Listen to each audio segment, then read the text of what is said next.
Good evening, everyone. I'd like to call this meeting of the Sterling Heights City Council to order. Please stand with me for the Pledge of Allegiance and remain standing for the invocation.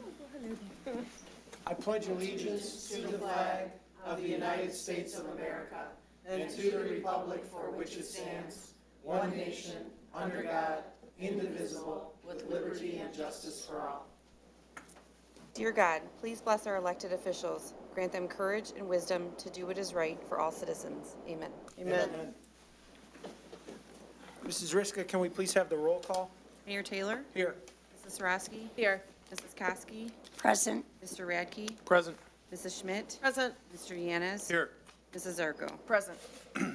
Thank you, Council. We need approval of the agenda. Mr. Mayor, Mrs. Koski. move to approve the agenda. Support. It's been moved and supported. Is there any discussion? No discussion. All in favor signify by saying aye. Aye. Opposed? Motion carries. First item on our agenda tonight is a report from our city manager, Mark Vanderpool. Mr. Vanderpool. Thank you, Mayor. As we all know, February is Black History Month, and we'd like to invite residents to join us on Tuesday, February 18th at 6:30 p.m. for a free screening and discussion of Evanston's Living History with Craig Dudnick, who is the filmmaker of that particular movie. Discover the story of a community's greatest generation and their courageous fight to free Evanston from the bondage of racial discrimination. And I'd like you to show just a brief preview of the film. If you can turn your attention to the screen, and we'll see the director providing an overview. Well, when I went to Northwestern, I found I had a very difficult time. But there was a woman in the kitchen, African-American woman. She was 76 years old, and they all called her Coach, Mrs. Viola Hillsman, and she's actually in the Evanston film. I took to her, and I ended up joining the fraternity. She suggested that football was not a good thing for me, and not for you, that was her words. So then I joined it, and I started to work in the kitchen with her, doing the pots, and I had a lot of interaction with her. She was very organized. She didn't have much formal education. You know, I went away to Syracuse, New York, where I worked at a TV station. And I remember Mrs. Hillsman, you know, they had accused her of stealing. And they weren't going to give her her last paycheck. And I later found out, years later, that they just wanted to get rid of her, that they wanted a new cook. And this was how they chose to do this to a woman who'd been there, I don't know, 20 years or, you know, devoted herself to. She cooked extra meals, Christmas meal. I mean, all kinds of, she was devoted. And like people like me, who she actually took under her wing and helped. Started at a TV station, and I asked Mrs. Hillsman, I said, I want to make films, and I'm starting my work here, but I want to come to Chicago. Well, anyway, she let me stay in her basement. She was 82, caring for two other African-American women in their 90s. Her husband was sick. So I ended up spending 20 more years with Mrs. Hillsman till I was holding her hand when she passed away at age 100. And wow. I didn't know the story of the Evanston community, but after she died, I just thought I would do, you know, some interviews with some of her friends. And one of her friends who I always ran into was a woman named Annabelle Frazier. Her grandfather was Anthony Crawford. I had no idea, you know, I had no idea of the story. I thought I was just going to hear reminiscing about old Evanston, but here comes the story. So again, the film will be on February 18th. The film is about an hour long, and then there'll be an hour discussion about how about how Evanston struggled through this and became a very inclusive and welcoming community, and now is a fully integrated community with a very vibrant and diverse population. The struggles portrayed in the film have unfortunately played out in cities across the country. Like Evanston, many cities have overcome discrimination, but at the same time, some communities are still struggling to achieve the level of inclusiveness realized in Sterling Heights. According to the census, the Black and African American population in the city is 8,590, but we fully expect that number will increase well over 10,000 in the 2020 census. The city of Sterling Heights is an inclusive community in which all citizens, including Black and African Americans, past, present, and future, are respected and recognized for their contributions and potential contributions to the city of Sterling Heights, the state, the country, and even the world. The city's rich diversity will be celebrated on March 6th at the ever-popular Cultural Exchange Program in our new state-of-the-art community center, where the city's Black and African American heritage will be on display in many ways. In addition, as part of Black History Month from February 6th through February 9th, the halo will feature the colors of red, green, yellow, and black, which are widely used to represent Black History Month. Our social media outreach program will explain the importance of Black History Month and list activities going on not only in Sterling Heights but throughout the region, and there's a long list. We strongly encourage residents to participate in these important events going on throughout the month of February. And I want to take a minute just to remind everyone that we will be closed for business on February 17th for President's Day, which is also an employee in-service training day. So please see our website for more details. There'll be no effect on refuse collection in the city. As many know by now, Mound Road will be completely reconstructed, which is good news, right, until the construction begins, from 696 to M59. And that will be beginning in the summer of 2021 and continue for a couple of years thereafter. Innovate Mound 101 is the community's opportunity to learn about the design and construction plans now taking shape to transform this key corridor into a user-friendly, state-of-the-art technology corridor. So come meet the Innovate Mound project team and share your input and ideas for improving Mound Road. Innovate Mound 101 will take place on Tuesday, February 25th from 3 to 8 p.m. at the UAW Local 228 located on Mound Road, specifically 39209 Mound Road. Again, that is on February 25th. You can see our website once again for more details. We hope to see you there. At the conclusion of tonight's agenda, Mayor, I'm requesting that the City Council convene a closed session pursuant to Section 8H of the Open Meetings Act for Council to convene a closed session to consult with the City Attorney regarding a confidential written legal opinion. And lastly, Mayor, I'm very honored to recognize County Commissioner Joseph Romano, who's in the audience this evening, and he'd like to make a very special presentation. And now I'd like to introduce Commissioner Romano.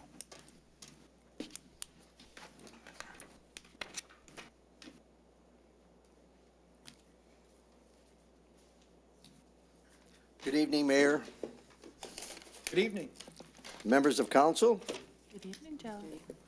Mr. Vanderpool, Mr. Koszubski, our city clerk, Melanie, our stenographer, the audience, police officer, and the guys in the bathroom. Just want to say good evening to everybody. Romano. I wish I was as eloquent as you are, Mayor. Unfortunately, I'm not. So what I have to do is I have to read from some notes, so if you would bear with me. Go right ahead. Tonight, the Macomb County Board of Commissioners wish to honor a person who has served the city of Sterling Heights for many years. They are the epitome of professionalism, good judgment, and complete loyalty to our city. They have worked tirelessly to make sure that Sterling Heights continues to be a safe place to work, play, and raise a family. Mayor, at this time, may I ask that Deanna Koski, Councilwoman, please step to the podium. Mrs. Surprise. Koski. While Ms. Koski comes down, I want to give you something on a personal note.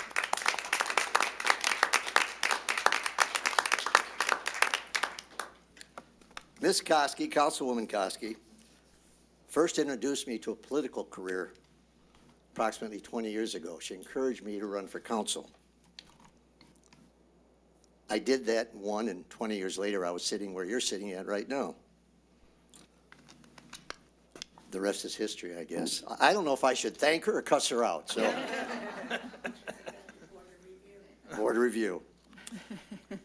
While serving with her on council, we've laughed together, and her and I have cried together at the loss of our beloved Mayor, Richard Noddy. While on council, Deanna is really the consummate professional. Though we have disagreed on different council votes, she never took it personally. Unfortunately, I did. Dee, it has been my pleasure and honor to serve with you. And if I may, Mayor, Absolutely. I got to put my eyeballs on. That's an official tribute from the Board of Commissioners, Macomb County, Michigan. A tribute honoring Sterling Heights City Councilwoman Deanna Koski for 30 years of outstanding public service. Whereas Deanna Koski's career in public service for the city of Sterling Heights first began as an elected member of City Council in 1989. As the longest-serving member, Deanna Koski has been an active proponent of the city's development and growth since the late 1980s.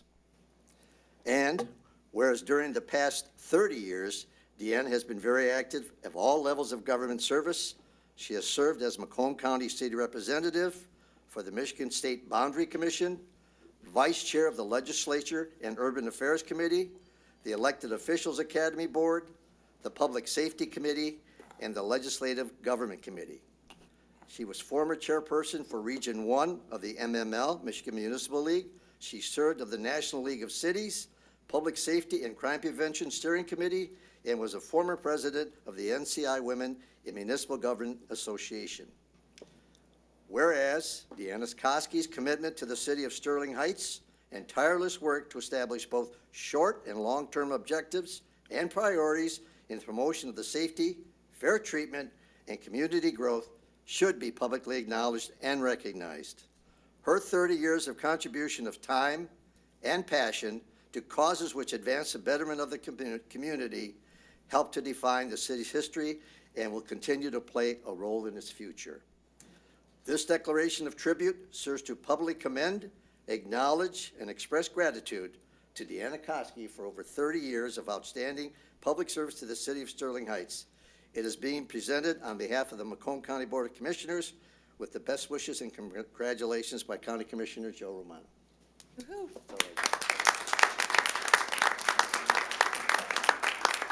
She just asked me, what did I want?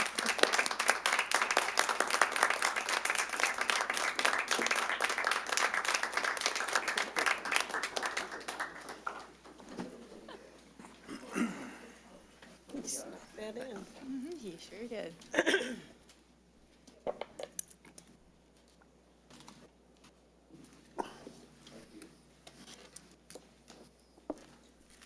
Thank you, Mayor. Thank you very much, Mr. Romano. We appreciate you being here and making that presentation to Mrs. Koski. 30 years on the city council is an incredible achievement. You think about every 2 weeks, or the first and third Tuesday of every month, month in, month out, week in, week out, Mrs. Koski has been here for, almost 60% of our city's history. So that's really an incredible achievement. And so we thank you for being here. Ms. Koski, I'll open it up to you if you have any comments you want to make, and the floor is yours. Thank you, Mr. Mayor. Joe, you're always full of surprises. And true, we have been great friends over the years. We go back longer than just council for sure. And you're right, it's been a pleasure serving with you and serving this community together. And I'm very proud of you that you have gone on to be a county commissioner. This was a total surprise. This is something I'd never, ever expected. So thank you very much. All right, thank you very much, Mrs. Koski, and thank you again. One more big round of applause for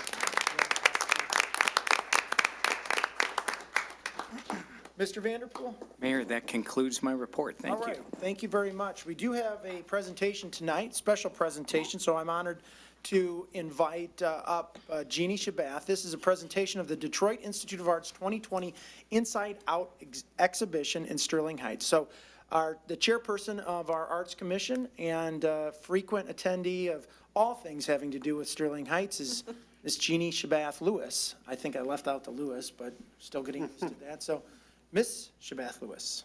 Thank you, Mr. Mayor, members of City Council and City Management.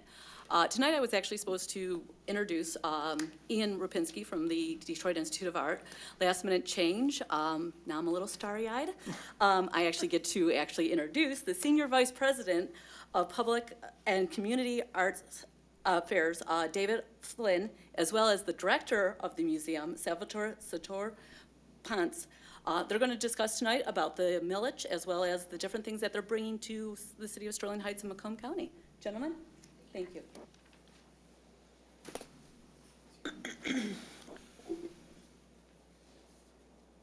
Thank you very much, Mr. Mayor, and for having us Thank you for being here. here tonight. Yes, we would like to give an update of what the museum is doing and has been doing in the last 8 years, and also speak a little bit about the programs that we have in 2020, which are really, really exciting, including our Black History Month programming that we are having at the DIA that is spectacular, with the exhibition Detroit Collects that has been already a great success for our community, showcasing great works by African-American artists that were collected in Detroit and Metro Detroit for over 50 years. As you know, the DIA is a national treasure. We have an extraordinary collection. One of the museums, one of the few museums founded in the 19th century, and we are encyclopedic. And when the kids and the students come to the museum, and I welcome them, I always tell them, if you are familiar with the things that we have in the galleries, you can navigate any museum in the world. You can actually have a master's in our history. One of the great things about the DIA, which I believe is our competitive advantage, is that any person can come to the DIA without having any background in our history and understand what are we saying in the walls, what is this art about, and have a great experience with their friends and family. As a matter of fact, the museum is a leader in education, and we are also providing experiences through our exhibitions and programs that people cannot find in the internet or in TV. So it has been a great organization to work with. And since 2012, we've been very, very fortunate to have the support of the residents of Macomb, Oakland, and Wayne counties. And with that support, we've been able to provide services to the community as we never done in the past. And I always take this opportunity when I'm in front of the residents of Macomb, Oakland, and Wayne counties to thank them, not only for the financial stability that they have provided the DIA, but more importantly, thanks to them, the DIA has changed its culture. In the past, we were a museum that, generally speaking, was looking inwards. Now, thanks to the counties, thanks to our service agreement, the DIA is going beyond the walls of the museum. We are a tool for the community, and we are changing people's lives. Now, I'd like to have our Senior Vice President for Public Affairs, Mr. Dave Flynn, come to the podium and speak a little bit about this service agreement, which is extraordinary. There are other museums in the country that receive support from the local governments through taxes, but none of those museums have a service agreement like the DI has, putting back the investment in the community. David? Thank you, Salvador. Thank you, Mr. Mayor, members of the council. It's good to see so many friendly faces. As Salvador was saying, we do have a service agreement in each of the counties. And with Macomb County, we have it with the Art Institute Authority, which Jenny Callens, I'm not sure if any of you know, chairs on behalf of the county. And so in 2012, the voters of Macomb County voted in favor of having a millage for 0.2 mils. That means if you own a home that's worth $150,000, you pay $15 a year. And in exchange for that, every day you get free, unlimited general admission to the museum, one of the most world-class museums in this country. You don't have to go to Chicago or LA or New York or DC to see Van Gogh or some of the other masterpieces that we have. It's right in our backyard, as Salvador said, at your fingertips. And what we did is we've done a lot of research in the past 3 years, and we want to know what's relevant to the residents that we serve. We don't want to speculate. We don't want people at the museum who necessarily don't have the ties in the community to just make that up. We went and we talked to voters and we talked to residents of the counties, and what they find most valuable is our educational programs. They want to make sure that their kids and their grandkids have an opportunity to come to a world-class museum like they did. And they feel that we play a substitute role in the fact that a lot of classrooms and a lot of school districts have cut arts and culture. And so what we do in the service agreement, which is our second pillar, is we provide free K through 12 field trips to any school district, public, private, parochial, we even do homeschool, a curriculum-based field trip, and we provide 100% of the transportation. Even if school districts could not afford, or could afford to have the admission, they couldn't afford necessarily to have the transportation that's included with that. And so prior to the millage, the DIA totally served not just in the 3 counties, but less than 30,000 students in the state of Michigan. This year alone, 90,000 students came through the museum walls, and 80,000 of them were from the tri-counties. We've gone from 2013 from less than 9,000 who visited the museum to last year. We had a record-breaking year in Macomb County, 17,000 students. And some of the articulation agreements that we've done in Macomb with Utica schools in Sterling Heights is every 5th grader comes down to the museum, and we know through their curriculum they have to learn Native American history. So we've tailored a program with their curriculum directors to make sure that that's part of their experience. Every 3rd grader in Warren Consolidated Schools comes down, and that doesn't include the other classrooms that sign up. But we offer this throughout the year and for summer rec programs for kids in K through 12. Every Thursday, we have group trips at the museum. Any senior group over 25 will come and send a bus and pick you up throughout any part of the Tri-County. We'll bring you down for a tour, for a film experience, art making, lecture, and something that we've created recently which has been successful is Art Bingo. It's been one of the most successful programs because people learn more about the collection and it's kind of competitive in nature. And then we follow up with a cookie and coffee reception. Last but not least is community partnerships. And when I left the county and I came to the DIA, one of the first meetings we had was with your city manager and Bridget. And we said, what can we work together on? And obviously, I've skipped past a lot of my presentation, but public art is something that this city has invested in, and you should deserve a lot of credit. You put money towards it every year out of your operating budget, and I don't know many people or cities that take that sort of leadership. But we talked about the Inside Out program, which we've had numerous times in the city of Sterling Heights, whether it's been here at Dodge Park or whether it's been at Freedom Hill. But we talked about a public art project.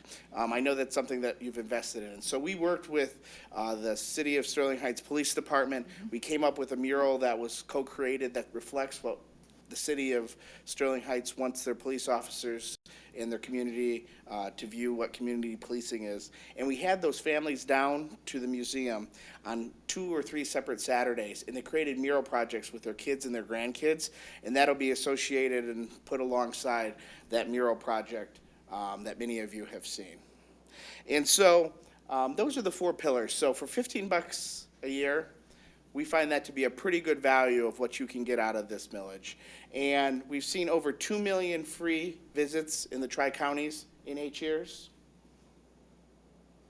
We've seen over 439,000 students be able to come through one of the world-class museums in this country and across the world.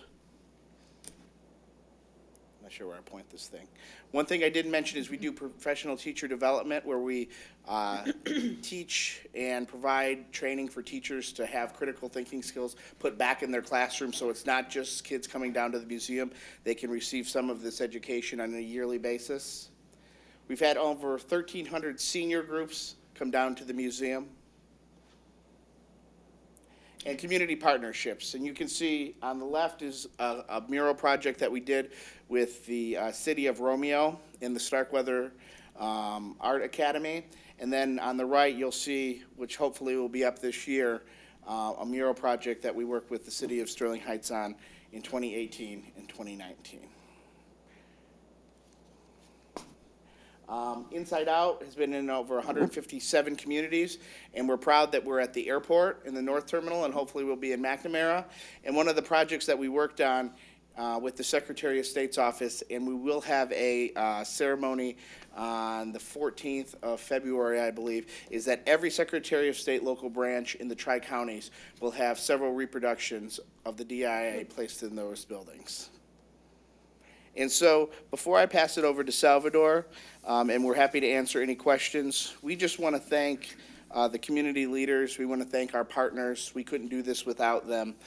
This is really a special relationship that we have with Macomb County and our local communities, nonprofit organizations, and especially our schools. And it's something that we value. Obviously, we've gotten better. This is something that hasn't existed, or there's no footprint for this, because we are a leader when it comes to providing these services and having a service agreement. This doesn't exist in any part of the United States. And so we're proud to be leaders in this field. We know we can always get better. We're always out here listening to the community because we want to be relevant in the work that we do. Salvador?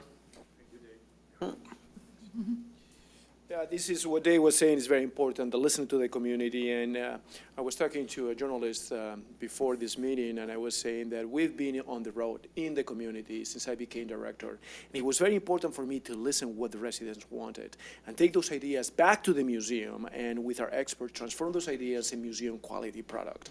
And as you know, we did the Star Wars exhibition, we did the baseball card exhibition, and also we are now launching this amazing mural program in all these communities that is very exciting. It's very exciting for one thing, because this is going to show, it's a beautiful testimony of the long-lasting impact of the museum. And we want to be here for a long time.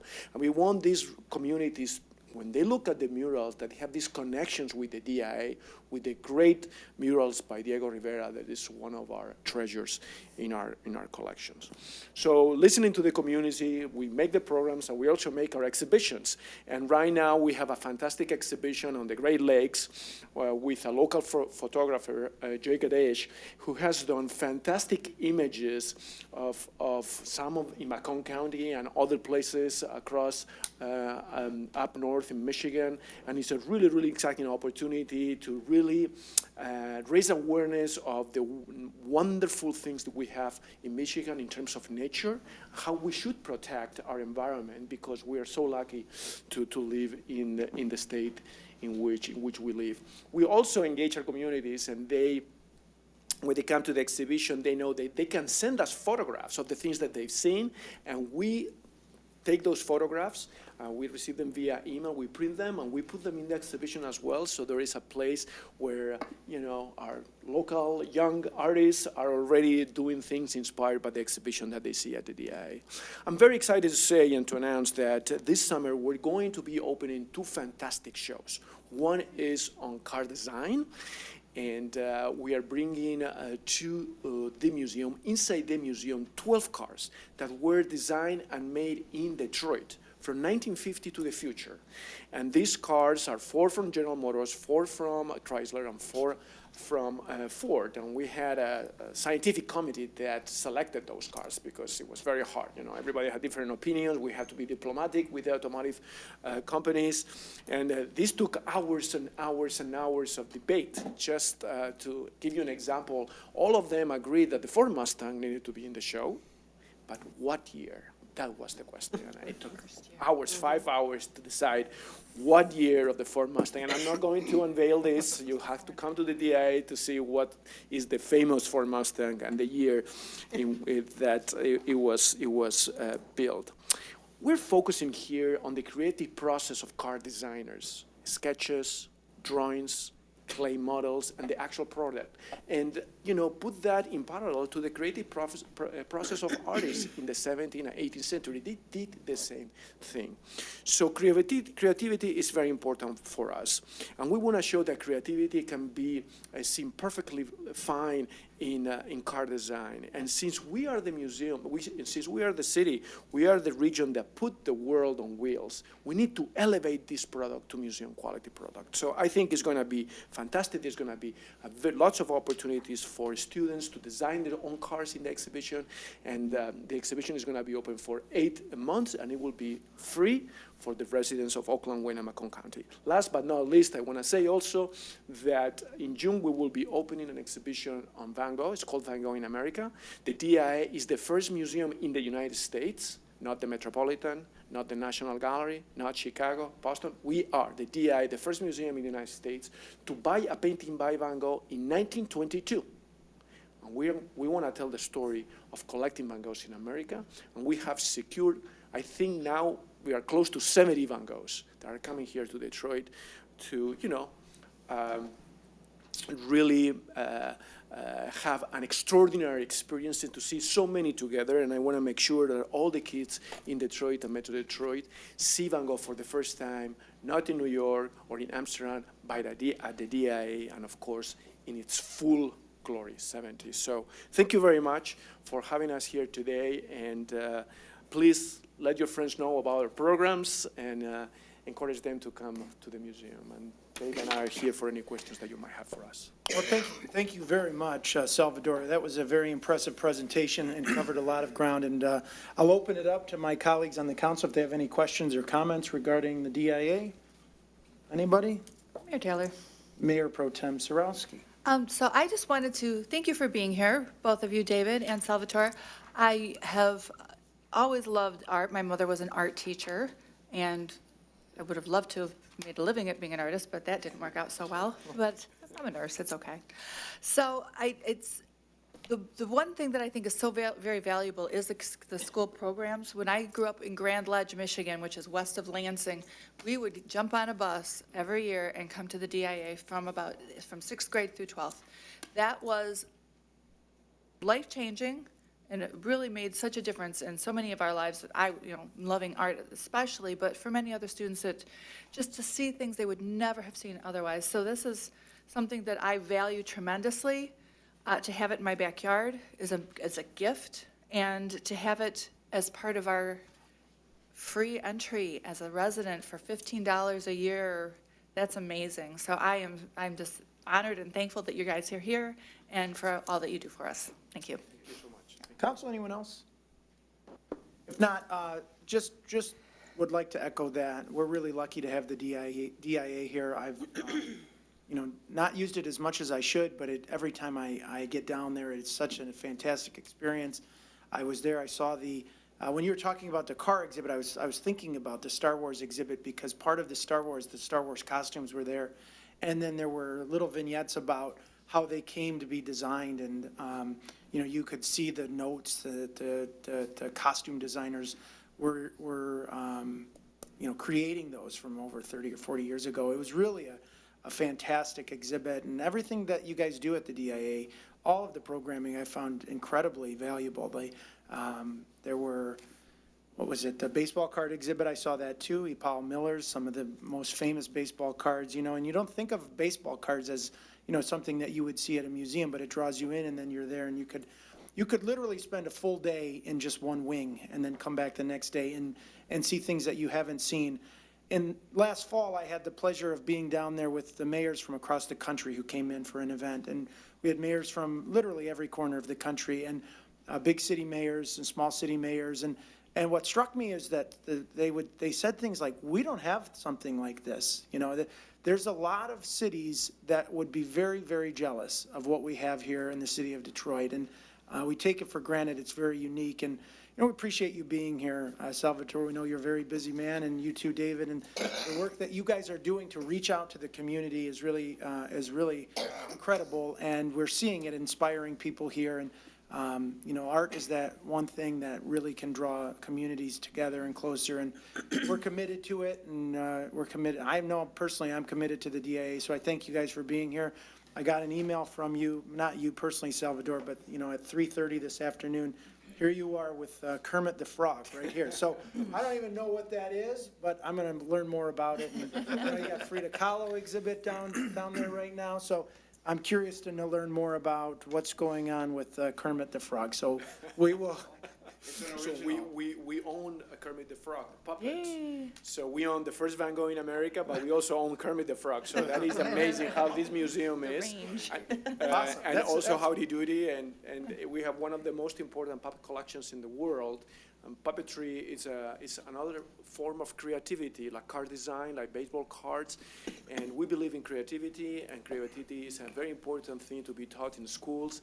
And we are all about education and having the students and the kids really grow in the right environment to really love the arts and make this world a better place. Thank you. well, to just, Kermit's one of his senior advisors. Things get tough, you see Kermit in his office. you should have brought him today instead. Next time. Davis, welcome. You know I love you.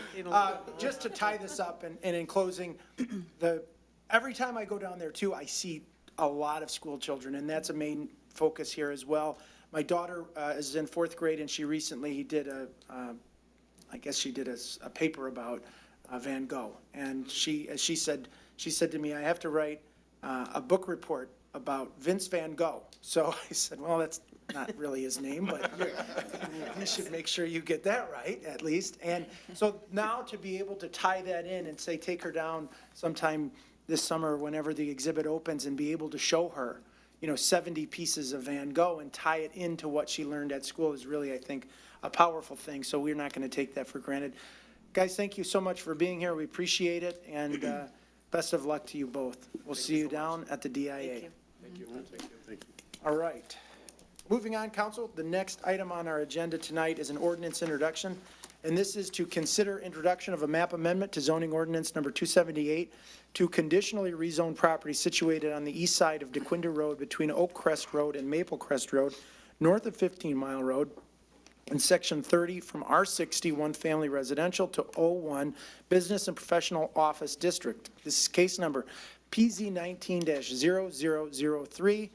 Gazwan Kashat. We have a presentation from our city planner, Chris McLeod. Mr. McLeod. Thank you, Mr. Mayor, Council, Mr. Vanderpool.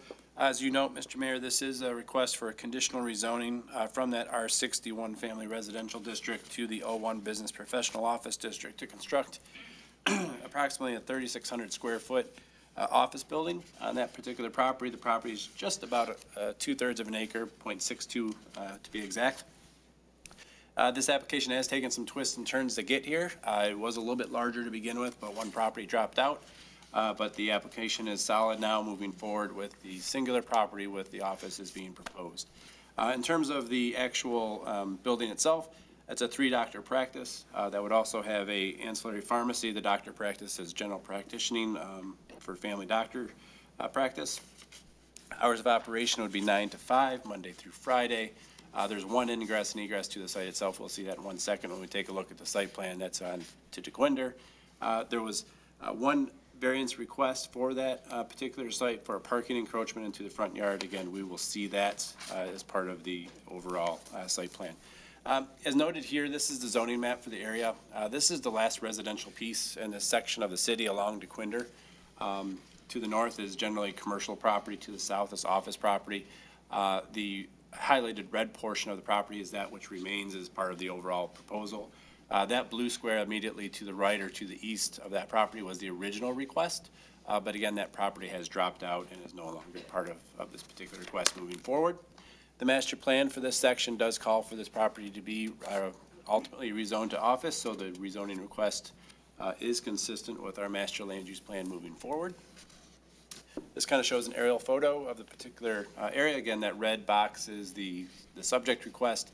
The blue box is again shown as for historical purposes what was part of the original request. The Basment Office Center was recently constructed and completed. That's directly to the south. Again, another office or doctor's office practice immediately to the south of that. So again, this request is very consistent with the overall land use patterns within this area of the city. This shows the overall site plan itself. DeQuinder Road is to the left-hand side of the site plan there. Extensive landscaping throughout the entire site between Oak Crest and the DeQuinder frontage as well. Be a small detention stormwater facility on the north side of the property. That parking encroachment, as you can see, as you kind of come into the driveways where that's supposed to be a full 35 feet. They're asking for a reduction down to about 15.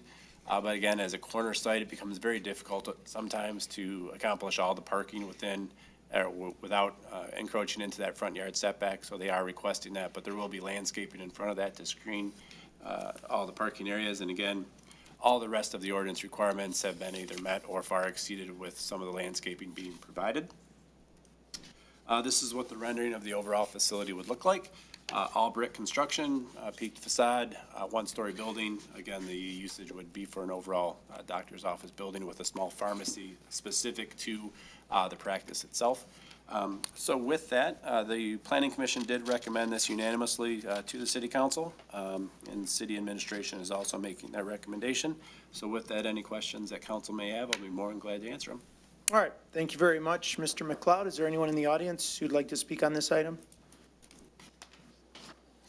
If not, council, we need a motion. Mayor Taylor, Mrs. Schmidt. resolved to introduce the map amendment to zoning ordinance number 278 to conditionally rezone property situated on the east side of DeQuinder Road between Oak Crest Road and Maple Crest Road, north of 15 Mile Road in Section 30 from R60 One-Family Residential District to O1 Business and Professional Office District, case PZ 19-0003, and direct the applicant to proceed to finalize a proposed agreement so that the City Council can further evaluate the offer of conditional rezoning of the property at the February 18th, 2020 regular meeting. Support. Been moved and supported. Is there any discussion, Mrs. Schmidt? Sure, Mayor Taylor. Just a couple of comments. This is the last piece of residential property. It's totally appropriate that we do this rezoning. Otherwise, that residential piece is kind of a spot zoning by default. So I'm very comfortable with this. I am comfortable with the one way in and out and all the parking and especially the landscape. So I really have no questions at all, just that comment. Thank you. All right, thank you, Mrs. Schmidt. Council, anyone else? Mr. Mayor. Mr. Radke.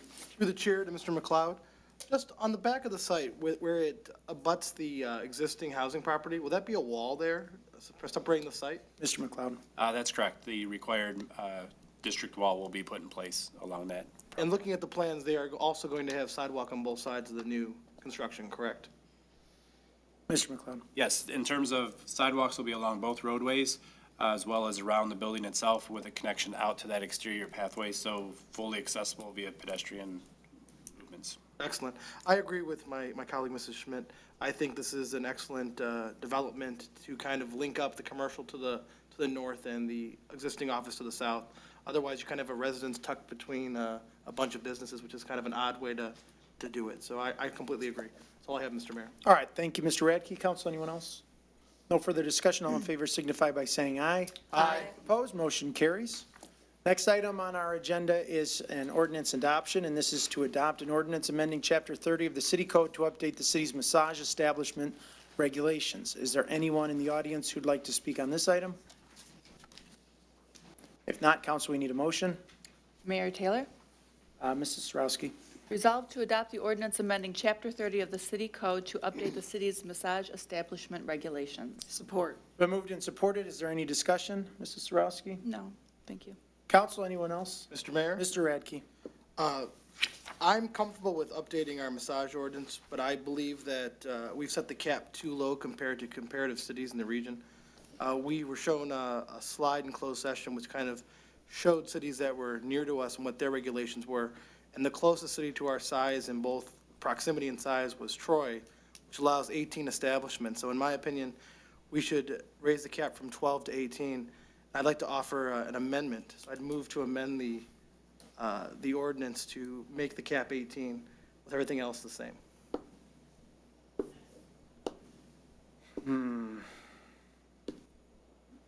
Is there a second?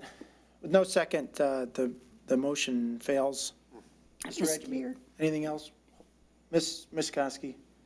with his motion to increase the number, couldn't we go back and look at that in, say, maybe 6 months or a year or so and And if we see that there's a need to raise it, we could raise it at that time. Well, I certainly believe so, yeah. Mr. Radke, anything else? No. Okay, council, anyone else? I was gonna suggest, yeah, it's hard to say. So the number right now, Mr. Vanderpool, do you have the number of massage establishments that we have right now? Mayor, if you don't mind, I would like to call on Mr. Denault, Yeah, who I'm has sorry. all the figures. Forgot that, Mr. Denault walked in. The leading expert on massage establishments and. Let's make me an expert on something new after this. How about that? At last count, and this is strictly non-scientific based on all the research we did putting this together for this ordinance amendment, is we are at 28 places that offer some sort of massage service. 6 of those are medical, which puts us at 22. And only of those 22, only 12 are actual massage primary use establishments. So the remainder of the other 10 are either nail salons or hair salons or places like that that may offer it as an ancillary service. Okay, so for the purposes of this ordinance, can you explain what would happen if a nail salon or something else wanted to come in and offer massage as an ancillary use? Would they be forbidden to do that because of the cap that we've put on? That would be forbidden if the cap were being used at the time of the application. So going forward from today, everyone who's currently doing it would have a license in the city of Sterling Heights, or as long as they go through the process and get that license appropriately issued, of course. Assuming they're all licensed, then by attrition only would those start to fall off as businesses go out of business, or they get closed down, or they move. At some point when we are at the cap of 12, we have no one else grandfathered left. If one were to drop out, that would leave an opening of one. If all 12 are in use, then an application would have to be denied, or we would come back to council for an increase in the number. Okay. At this point, I feel comfortable with the number where it is, and maybe we can see if there are applications coming in and, and we think it needs to be adjusted, then I think we could reconsider it at that time. Go ahead. I just had a question for Mr. Denault. Go ahead. How many ancillary places currently offer massage? So how many would we be over the cap on currently? If we count the hair and nail salons, the yoga studio, an alternative healing location, and a training school, I believe we would be 10 above. So right now, we have 22 places in the city that offer massage. Under this ordinance, we would basically cut it in half. And I guess, if I continue to have the floor, my opinion on that is that we're trying to, I don't want illegal businesses in our city, but at the same time, I don't want to squeeze out legal business because we feel that we don't want this business in our community. Massage parlors, as long as they're operating legally, are allowed. So in my opinion, that's why I want to raise the cap, because as this stands right now, we are eventually going to be squeezing out legal businesses, and that's not the way that America should work, in my opinion. That's all I have, Mr. Mayor. Okay. All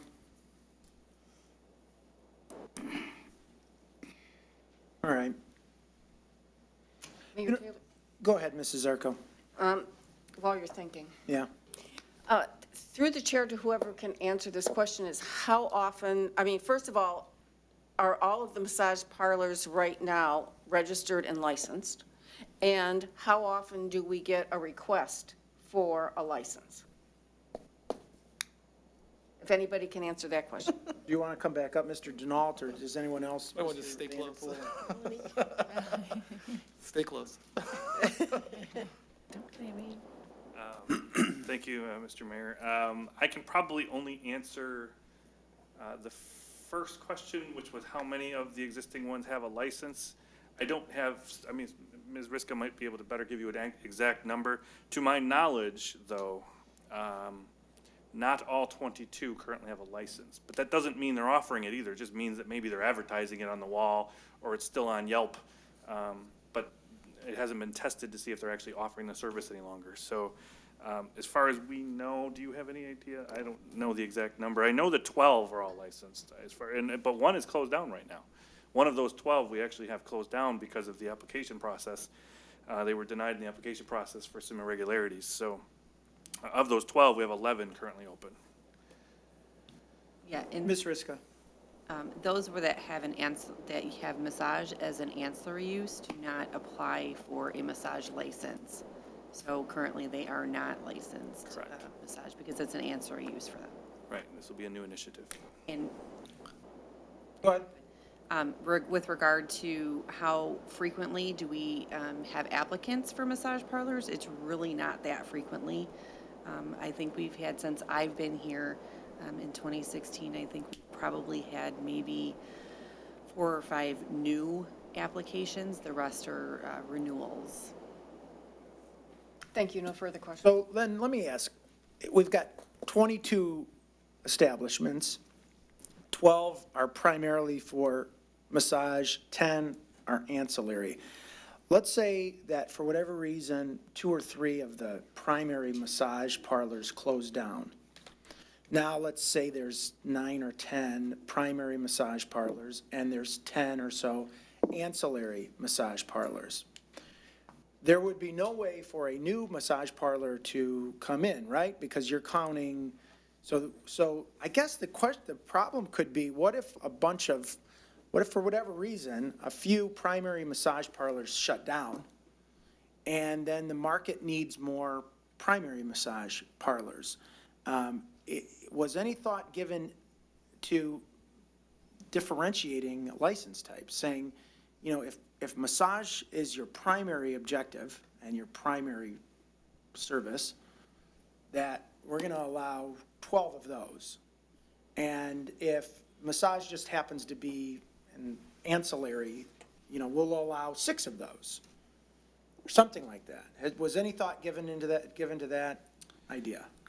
Thank you, Mr. Mayor. I think to some extent, yes. It looks like Mr. McLeod has gotten away because I don't know that he would have expected that question. But part of this initiative is to try to ensure that law enforcement has all the tools it needs for all of the uses, whether they're primary or ancillary. And right now, we have to remember there's another component to this, and that's the zoning component. That's what Mr. McLeod could talk to, I'm sure, more knowledgeably than I. But we do currently zone them very rigidly as it is now. So in order to get, whether you are an ancillary use or whether you are a primary use, in order to get zoning permission, if you don't happen to be in the right district with the right special approval land use conditions, 100,000 square foot gross floor area, then you have to go to the zoning board for a variance anyway. So there's already a process in place for that. So to me, it seems like, just speculating, but a primary establishment that wants to come in, the cap is being used by mostly ancillary, they still have to overcome the hurdle of zoning anyway.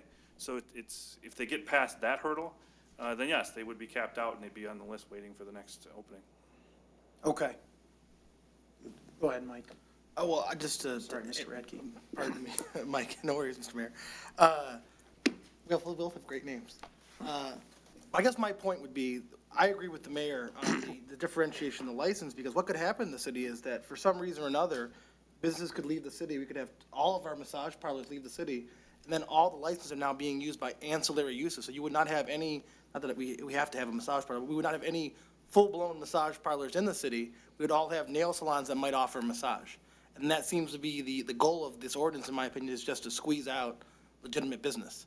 And to me, that's not right. And I agree with the mayor. Maybe we should have 12 and 12 ancillary licenses, which would enable massage parlors or nail salons and other people to have ancillary uses and also have legitimate business, because I don't want illegal businesses. I want to close those.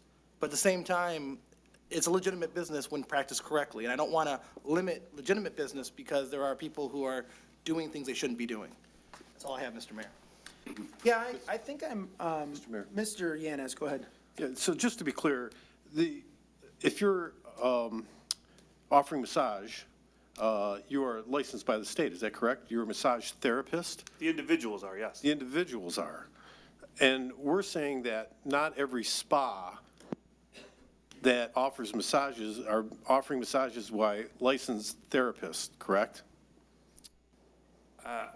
That's a great question. If they have a license from the city of Sterling Heights to be a spa, then they should have licensed individuals by the state of Michigan. That would be part of our application process. Right, so the point is, whether you go to a spa envy or a massage envy kind of place, or a nail and hair salon that offers a massage as an ancillary use, that the person who's giving a massage is probably, if it's a legit business, they're probably a licensed massage therapist, right? We're trying to stop the spas that have people working there as sex workers and human traffickers, right? That's what we're really trying to stop here. So this number is, to me, seems to be somewhat artificial, and I don't disagree with Mr. Radke. As a matter of fact, I agree with him, that if you go through the training to get a license to be a massage therapist, then I'm not sure why you're getting pushed out under this ordinance, or are you getting pushed out under this ordinance? As an individual, you are not being pushed out, but you would be limited in working for one of the establishments that's licensed by the city, or doing some other sort of private, service that it doesn't have a storefront per se. Is this ordinance helping get rid of illegal operations? That's the goal, Mr. Yanez, but until we put it in action, we won't know. If I could jump in. Go ahead, please. So I think he's asking a really pertinent question, which is that the point is to, get rid of these underground and give the police department the tools that they need. The cap, how does the cap play into that? I mean, is the cap essential to giving the police the tools that they need, or is the cap just say, well, we're going to limit it here so that the police don't have to get their arms around a big, huge problem that's just a smaller problem? Is that really the thinking process? I think you've hit it, at least indirectly, but you've definitely hit it. A lot of the discussion in preparing this for council was on the idea that the police only have so many resources. So we try to rein in the number of places that they have to regulate and inspect and keep an eye on, because the minute one falls off the radar, it could go down the path that we don't want it going down. So the goal here is to bring that number in time through attrition to a manageable number. And when you have, the problem we've found, and I've lived through it personally doing this as long as I have, the problem we have is when an illegitimate place gets caught or gets in trouble or gets revoked, that place then tries to play the game of finding a straw owner, finding a new person to sell it to, quote unquote, and then it starts our process all over again. And if we don't have a cap hit where it prevents that place from coming back into existence under some new artificial oversight, then they're going to get licensed again, and we're starting the roundabout all over. So part of the goal was, let's rein it in with a number that administration and the police department felt comfortable with. Once we get to that number, we evaluate how it's working. And if it's working, there's no need to come back. If it's not working because there's too much of a demand for that business, then we come back to the city council. So, Mr. Mayor? Go ahead. So I'm still unclear. Out of the 28 that you said are in the city, how many of them have licensed massage therapists? It would be impossible for me to define that because of the 28, I think there's 28 locations that are by address. 2 of them are the same, so let's say there's 27. Take out the 6 medical, which we wouldn't license. Now we're down to 21. Take out the ancillaries, which there are about 9 of, and they are not licensed by us right now, so we would not be able to check and see if they have licensed massage therapists through the state of Michigan. But that is part of the goals of this ordinance, is that we will now know that going forward with this process. And then it leaves us with the 11 that are currently operating as primary massage establishments with a city license. Of those 11, they should all have licensed people working for them, or they wouldn't have a license from us. That being said, Mr. Yanez, you can't know day to day if they've swapped anybody out or moved anybody in, so. Mr. Mayor? Mr. Radke. I have a brief question. Through the chair to Mr. Denault. Troy has a smaller population than we do, and they have a smaller police department than we do, but yet their cap is higher. So how are they, I guess, maybe to a conversation, do I see a representative for the police department, but how are they able to police a larger number of establishments with fewer police officers oh, then we would be with a larger police department and more police officers. That doesn't seem to really make sense to me. And you won't find a bigger proponent of the police than me sitting here on council. I am all for hiring more police officers. I always have been. But at the same time, I want to make sure that we're using our resources intelligently, but also we're not just kind of creating a problem so we don't have to deal with it. Legitimate businesses have a right to be here. Illegitimate business should be shut down. That's the police department's job. And what it sounds to me, what you're saying up here is that maybe somehow they don't want to do this part of their job, which is somewhat worrisome to me, because their job is to inspect these places and shut down the illegal ones while making sure the legal ones are doing their jobs properly. That's all I have, Mr. Mayor. All right, thank you, Mr. Radke. Mr. Mayor, Mrs. Koski. through the chair to Mr. Denault. I understand what Mr. Radke is saying. Now, you said we have 6 medical, 9 ancillary. Is there some way that we can divide this up? And I think that's where he was heading, where so many that are not totally full massage parlors, and have the ordinance address that group. And then, of course, the 12 would apply to the actual spa locations, because the hairdresser I go to, beauty shop, the salon, they have a gentleman that comes in and does massages. Women love him. And every time I've been there, he usually has 1 or 2 customers come in. Good shop, everything, no complaints. Why couldn't we have something like that? Because you said right now we have 27. Are we working to eliminate 15 of those?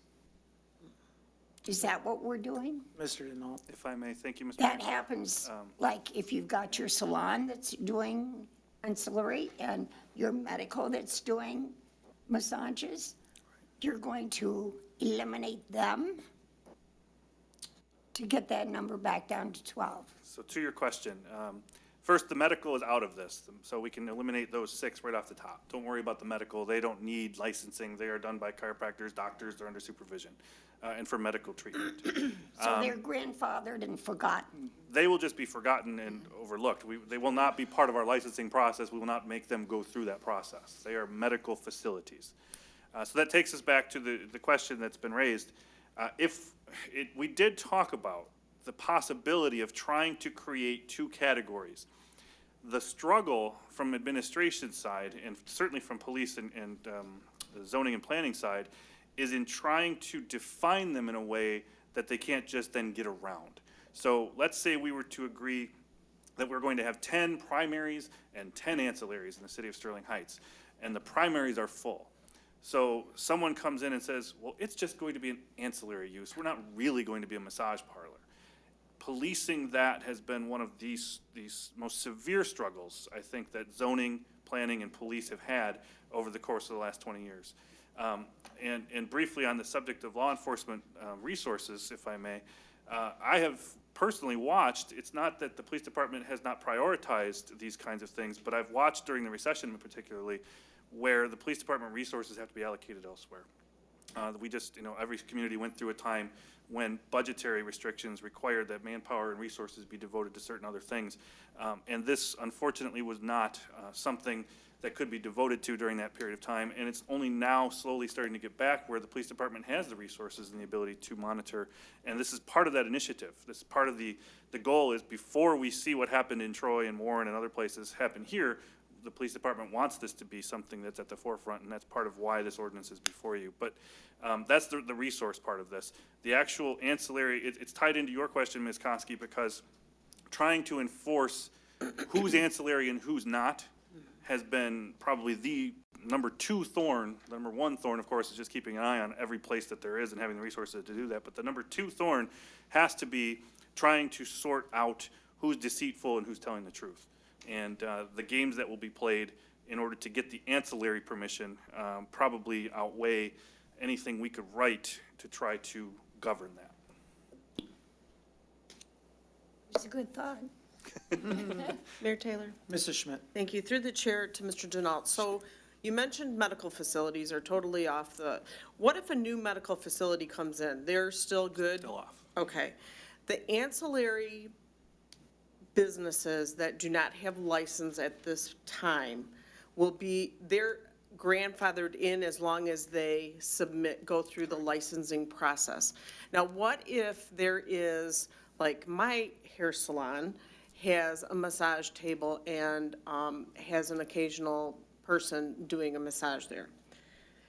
What if they're not on your radar? They're not grandfathered in? Only these businesses that are on Yelp as, or, your words, not mine. Sure. You know, how do we really know that's what the true number is? Mr. Denault. So it's a great question, Mrs. Schmidt. We don't. We're doing our best to try to identify the number.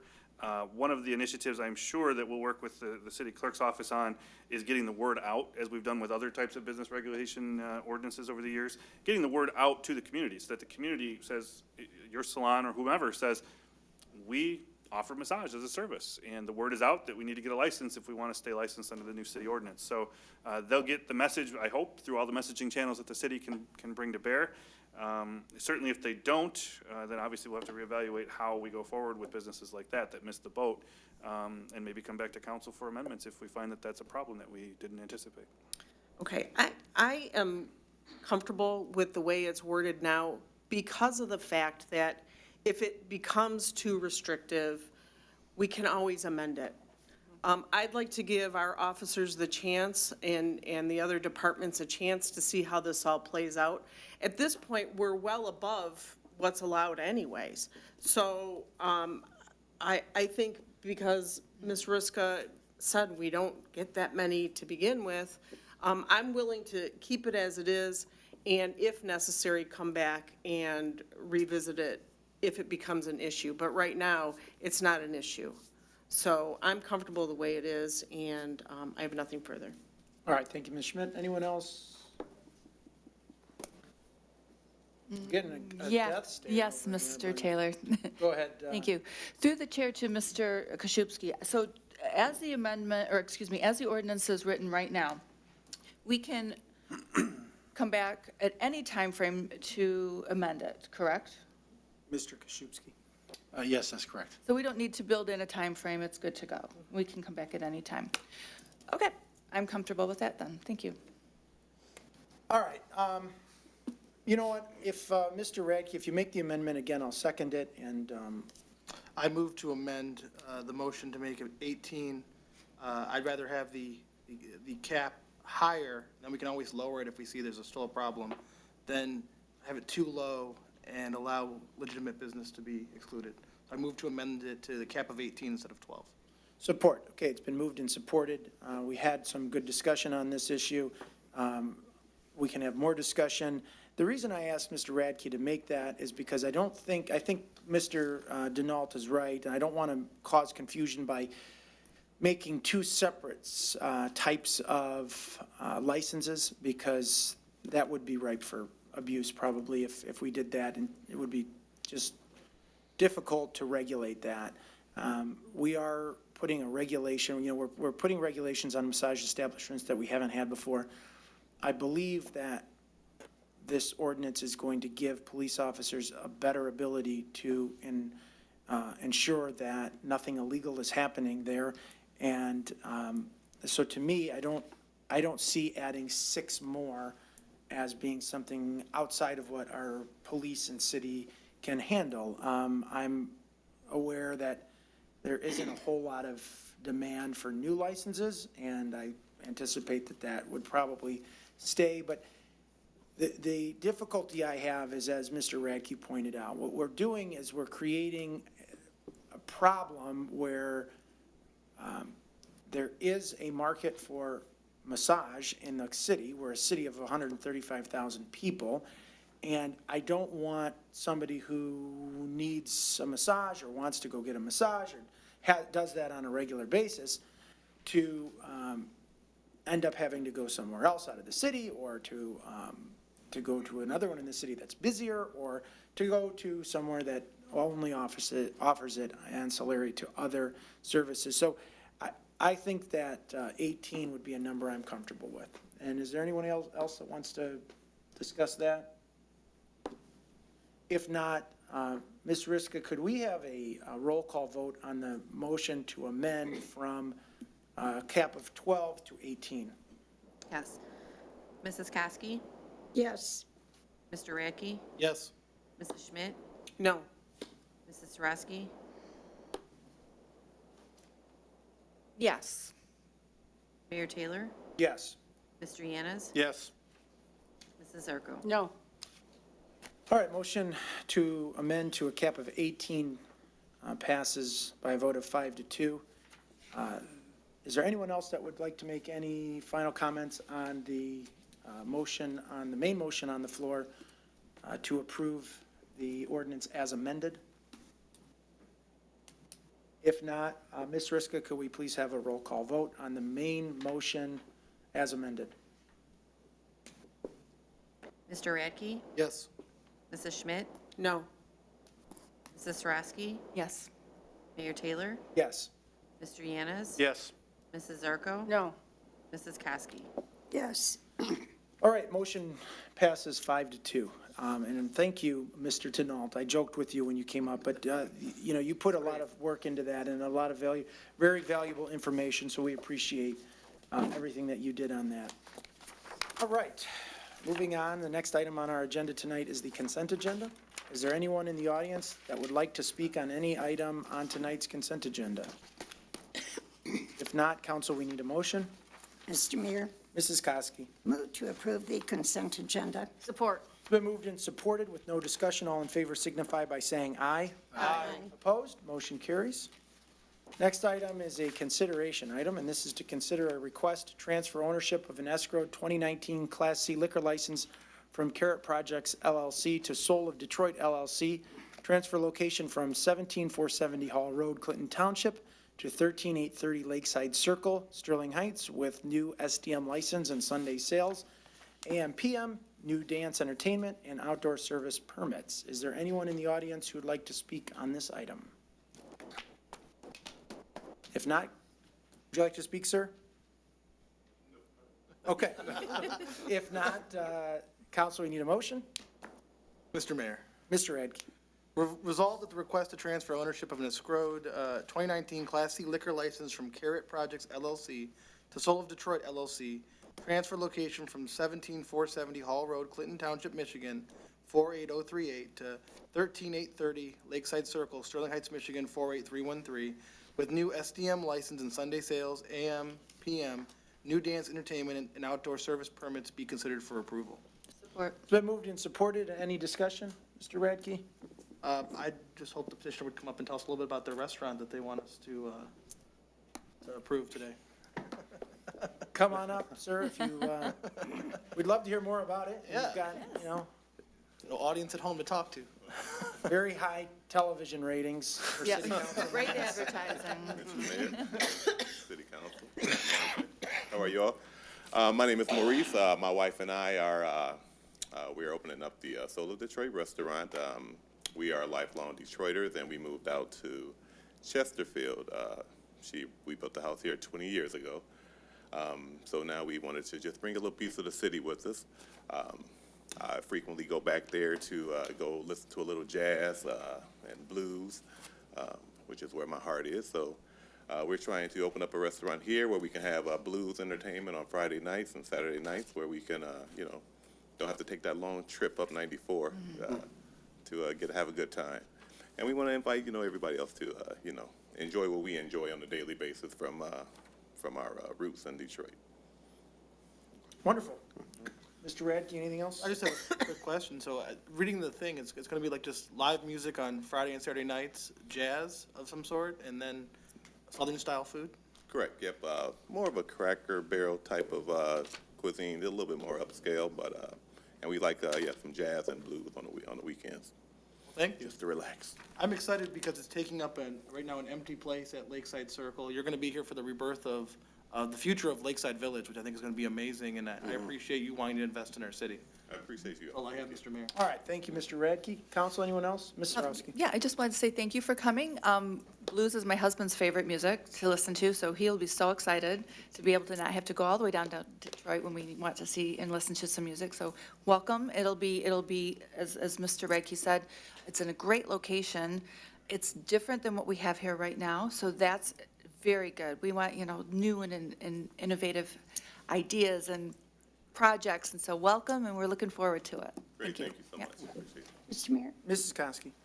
I wonder if you could give us the exact location, and I don't mean the address, where on Lakeside Circle you would be, and when you're going to be taking over, and a little bit more about your restaurant as far as food is concerned. Okay, so we're on Lakeside Circle across from the Lakeside Mall Food Court. We're situated right next to the Kohl's department store inside the Lakeside of Bellagio Dominique's Jewelry Complex. Now we know exactly where you are. Now Right. Not jewelry, yeah. Okay, and so some of the foods that we're gonna like some of my grandmother's recipes. She made macaroni and cheese and collard greens all the time, and a big chocolate cake every Sunday morning she makes. So I'm bringing a lot of her recipes. My wife and her family grew up north of here on the farm, and they have a lot of recipes that they're bringing into the table. So we're combining our family recipes and our love of music, and we want to bring that to you. we're looking forward to it. Great. Thank you so much. Council, anyone else? If not, thank you for being here. We appreciate your presentation tonight and looking forward to trying it out, and the live music and great food is always something we appreciate here. So with no further discussion, all in favor signify by saying aye. Aye. Opposed? Motion carries. Congrats. Good luck. We'll see you soon. Yep, we'll be there. Next item on our agenda tonight is another liquor license transfer. This is to consider a request to transfer ownership of an escrow 2019 Class C liquor and SDM licenses from Don Pablo's Operating LLC to First Watch Restaurants Incorporated. Transfer location from 14181 Hall Road, Shelby Township to 14463 Lakeside Circle, Sterling Heights, with new Sunday sales AM PM and outdoor service 1 area permits. Is there anyone in the audience who would like to speak on this item? If not, council, we need a oh, you do have, okay, sorry. Thank you, Mr. Mayor, councilmen, ladies. With me is Vanessa Hertenstein. She's the Director of Operations at First Watch. I'm Steve Grobel. I'm the liquor licensing attorney for First Watch. First Watch is relatively new to Michigan. If you don't know about us, we are a restaurant chain. We're in 26 states, about 300 restaurants. We're relatively new to Michigan. We have 6 stores, or 6 restaurants, I should say, in Michigan. I think the closest one is over in Troy at Coolidge and Maple. And we are open from 7 a.m. to 2:30, so it's strictly a breakfast, brunch, lunch. We close it at 2:30. And First Watch is starting to roll out a limited alcohol menu at its stores. So Michigan is one of the first states where they're doing that. It's a very limited menu. It's 5 cocktails and mimosas.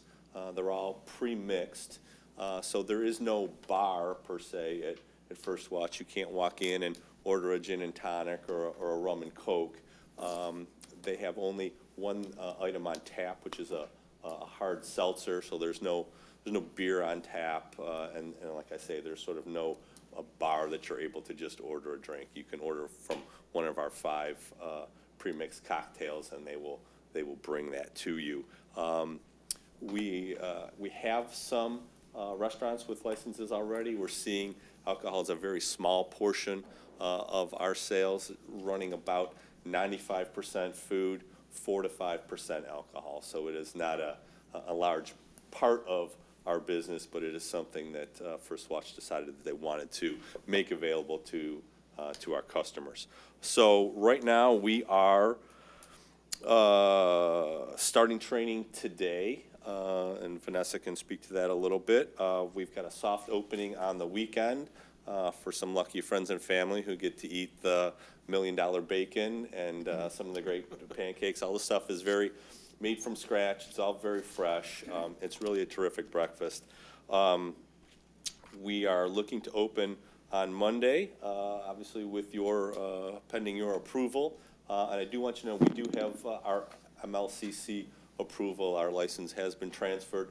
We're all good with them and we're ready to go. So really the last piece of the puzzle to us opening is your approval of the liquor license transfer, and then we'll be good to go. So if you have any questions for me or for Vanessa, Vanessa can certainly speak to some more of the operations aspect of it, or maybe describe the locations. I haven't seen it, but Vanessa, I think, can describe where in Lakeside Circle we are. Again, we're up there in that Lakeside area, so.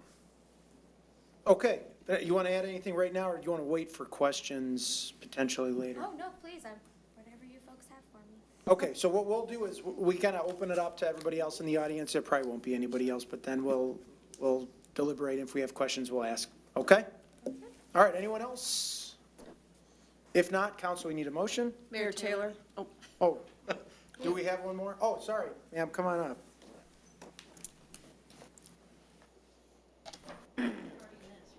Yes. Yeah, the First Watch liquor license. Where at Lakeside Circle this particular restaurant would be. Okay. So, Is that it? yeah. All right. Thank you, Mayor Taylor. You're very welcome. Anyone else? I can tell you, it's right next to the BJ's Brew House, if you know where that is. The BJ's, so there's Andiamo's right on Hall Road. There's Andiamo's. Next to that is BJ's Brew House to the east, and then to the east of that is the First Watch. In fact, they're going to share a little outdoor area there. All right, so council, we need a motion. Mayor Taylor? Mrs. Zarko. Okay. Resolve that the request to transfer ownership of the escrowed 2019 Class C and SDM liquor licenses from Don Pablo's Operating LLC to First Watch Restaurants Incorporated, transfer location from 14181 Hall Road, Shelby Township, to 14463 Lakeside Circle, Sterling Heights, with new Sunday sales, AM and PM, and outdoor service, one area, permits to be considered for approval. Support. It's been moved and supported. Any discussion, Ms. Zarko? Well, first of all, I have to say, I met Mr. Grobel. We were at a birthday party, never met before, sitting around talking. And I was like, okay, we were talking about the redevelopment of Lakeside. And he said, oh, do you work for the city? And I said, oh, I happen to be on the city council. Well, just guess what? First Watch is coming to the city of Sterling Heights. Well, I'm familiar with First Watch because they're in Ohio. And I think the first time I saw them was probably 5 or 6 years ago at Crocker Park in Westlake.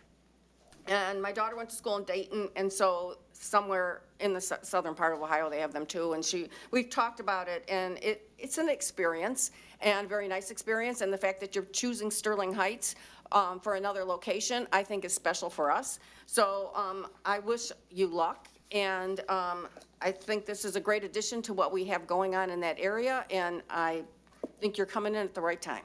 So nothing further. All right, thank you, Ms. Zarko. Anyone else? Mayor Taylor? Mrs. Schmidt.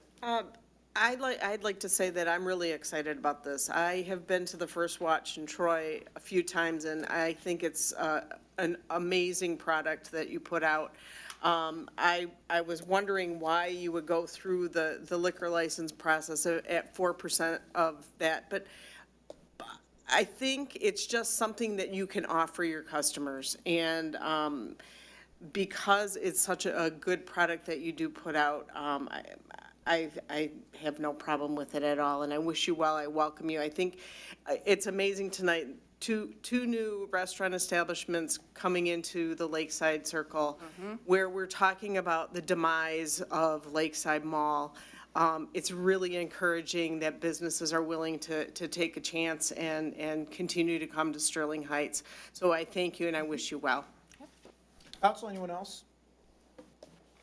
Well, as the old saying goes, you can't drink all day if you don't start first thing in the morning, so this is really, when I saw it, I said the same thing to Mr. Vanderpool. I'm like, really, a liquor license for First Watch? But, you know, it makes sense. You got mimosas, your Bloody Marys, the other cocktails there.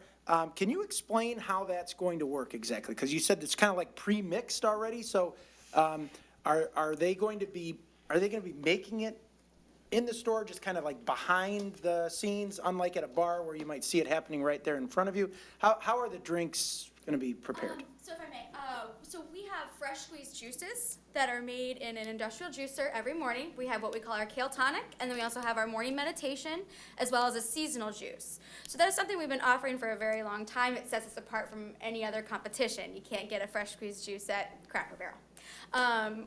Or Bob Evans, or any place like that. So it's kind of a way to zhuzh those up a bit by adding a little bit of alcohol. I'm new to this area. They relocated me from the Columbus market to help grow First Watch in the Detroit metro area. So as a corporate restaurant, we're finding that a lot of our competition has been going to alcohol sales. So not so much in this area, but as a corporate restaurant, as we continue to grow in our fast growth, we're finding that our consumer wants a Bloody Mary, a mimosa, and to add alcohol to our fresh squeezed juices like our morning meditation and our kale tonic. I personally take those fresh squeezed juices home myself and have been doing that after. So it's something that is just gonna add to us and bring in more folks that want to go to a game later in the afternoon and they want to have a cocktail before they do that. So they're going to be made in the morning by a bartender who is going to be ServSafe licensed. All of our servers will be obviously ServSafe licensed. We will have set bartenders. So they will take that fresh squeezed juice, they will make the recipe, it will be put into small cocktail bottles. And then as they come in, someone sits at the bar or a server comes up to the bar to get the drink. They will be served in those little bottles with ice on the side. The server will bring it to the table. They will pour about half of it into that wine cocktail glass, and then the rest is up to the consumer to decide how much they want to continue to drink from there. Okay, interesting. So they're mixed, essentially, they're mixed in batches, pre-mixed in batches, then poured into 8-ounce glass bottles. They're put in the refrigerator, and then they're taken out as they're needed, and then and when they're not used, Great. they're dumped. They're discarded at the end of the day. As Mrs. Zarko will attest, you'll find the clientele up here is much more sophisticated than down in Columbus, Ohio. 100%. 100%. Just remember, I made Michigan a better state when I moved here. You certainly are lucky to have you here, Ms. Zarko, and you too, Vanessa. So thank you for being here. Mrs. Schmidt hit the nail on the head. 2 new restaurants at Lakeside Mall, doing 2 totally different things, although you guys have breakfast too. I was looking through your breakfast menu, some really interesting items and options there. So a little healthy competition, and never hurt anybody. But, you know, so what I like about this is that you've got, you know, Soul of Detroit, which is like just, you know, your design. It's what you created, and it's really exciting. First Watch is something that's creating a buzz. It's got like a little bit national buzz to it, and residents are so excited when they saw that sign go up. So 2 really awesome products coming, and we wish you nothing but success, and I'm sure you're going to have it, because right there at whatever happens with Lakeside Mall, and I can promise you that something is going to happen, and we're really excited about it. The kind of traffic counts you have, the exposure you have right there at Hall and Shaner, you know, there's a lot going on there. There's a real buzz going on right there. And so we're really excited about First Watch and wish you nothing but success. And I'm sure this is going to pass. And if I hope to see you maybe sometime this weekend, if not Monday and next week. All right? Mr. Mayor? So, Mrs. Koski. Just one last question. First Watch is a very unique type restaurant. So you mix the drinks in the little bottles. What if they only drink half? Do they get to cap it and take the rest home in a doggy bag? Oh, no.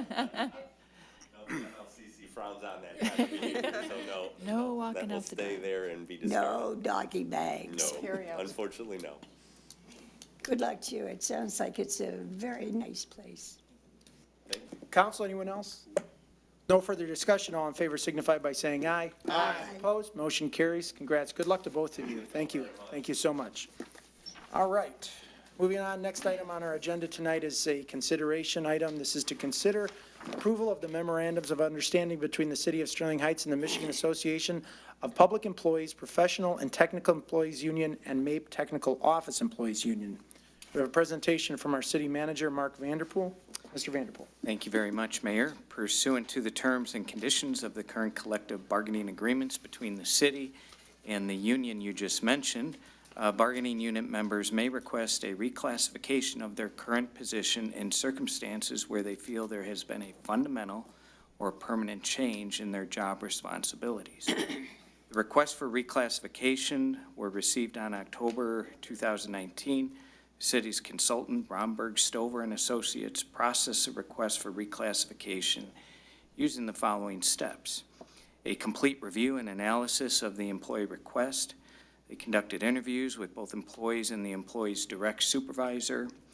They compiled market data for equitable positions, and it's important that they look at market data because we try to keep employees in the top tier of comparables, so above average, not the highest, but in the top tier. And we try to recognize when there's any slippage in situations like this. Also, a determination of whether there's been a material, substantial, and permanent change in job duties. Romberg, Stover, and Associates determined that the following 3 reclassification requests should be granted. First, the current building maintenance coordinator requested a reclassification to the wage scale commensurate with the recreation superintendent based on similarity of key functions and duties. The city and union met and agreed to the attached memorandum, which is before you this evening.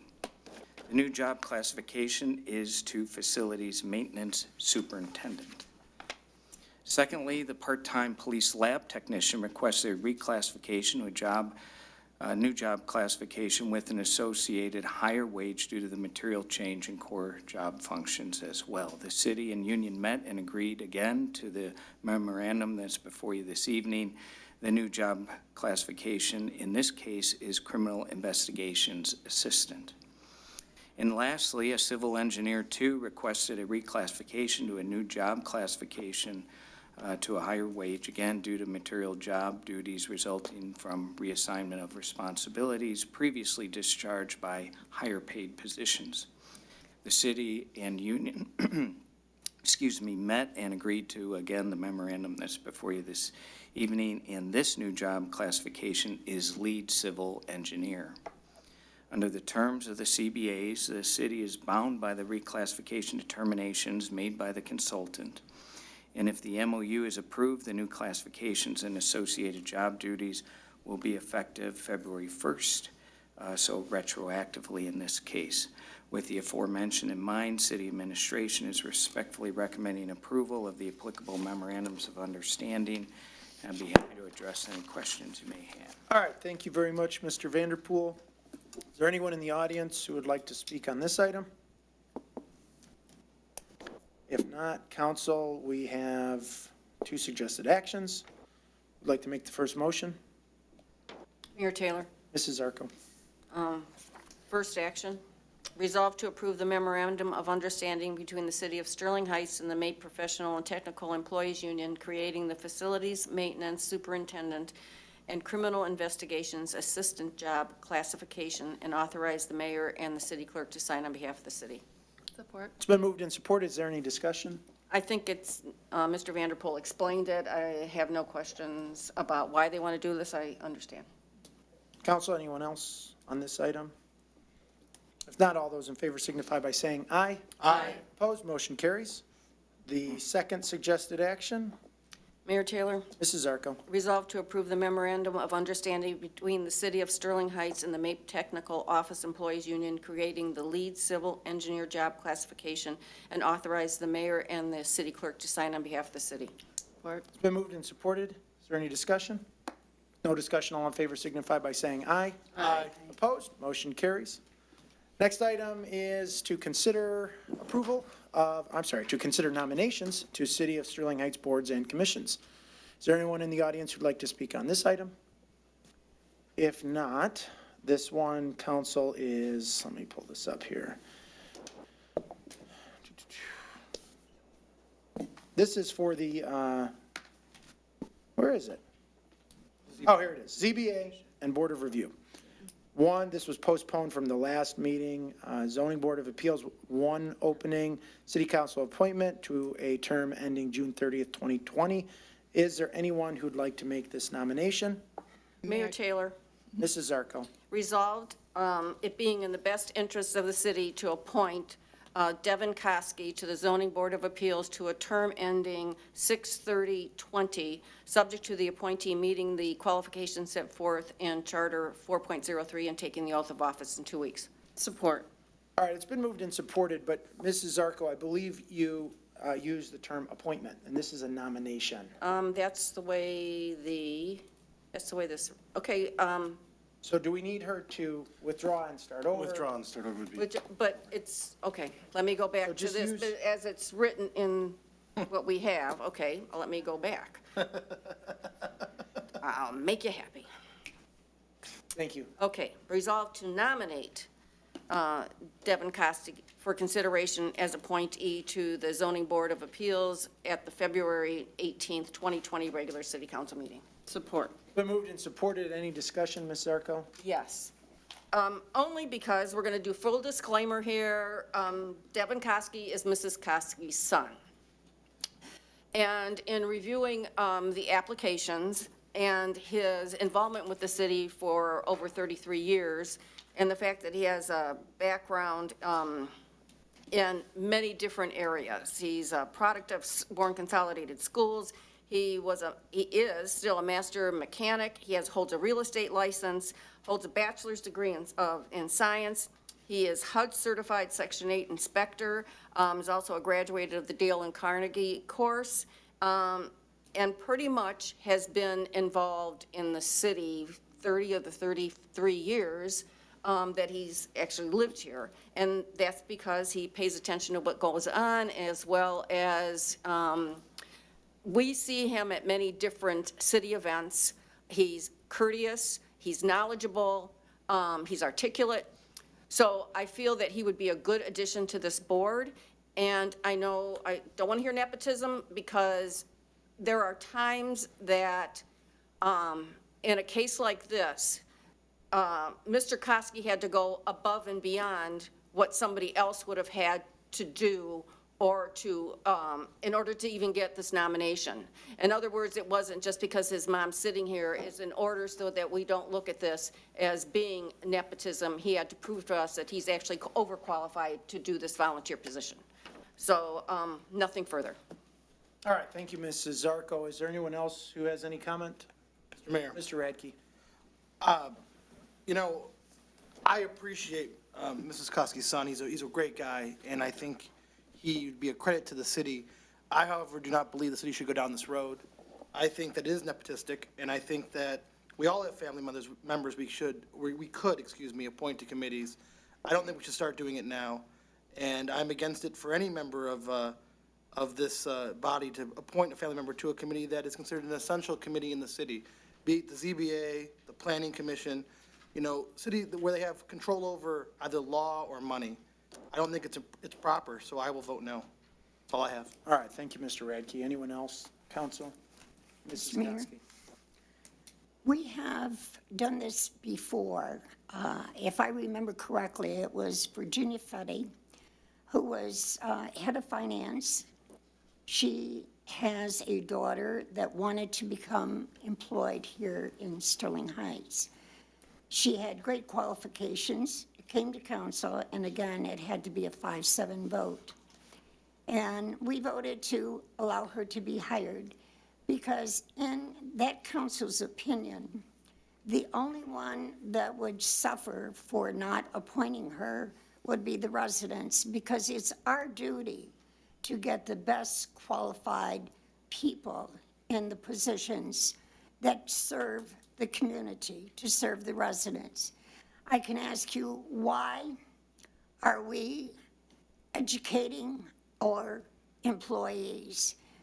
The reason is because we want to make sure that they are well qualified to serve our residents.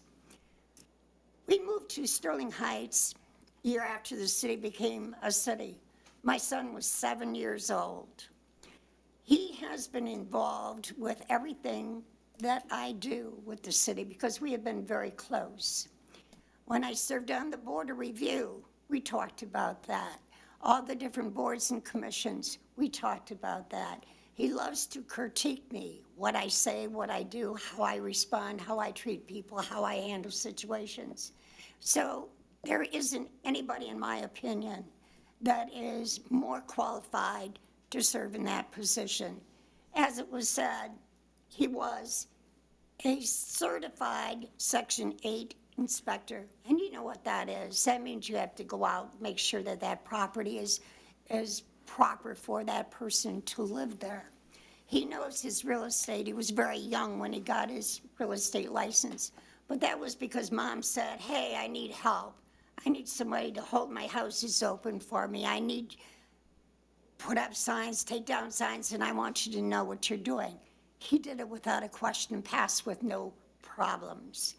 He has educated himself, his associate degree in technology and computers, and his bachelor's degree. He works for GM. He is a great employee. They're a great leader. He tells me about his PowerPoint presentations, and I'm totally amazed. I'm very proud. So, in my opinion, there isn't anyone that the city deserves more than my son serving on that board. So, yes, I am going to vote tonight because I believe in him. I think he will do a great job for the city, for the residents of Sterling Heights. Thank you. All right.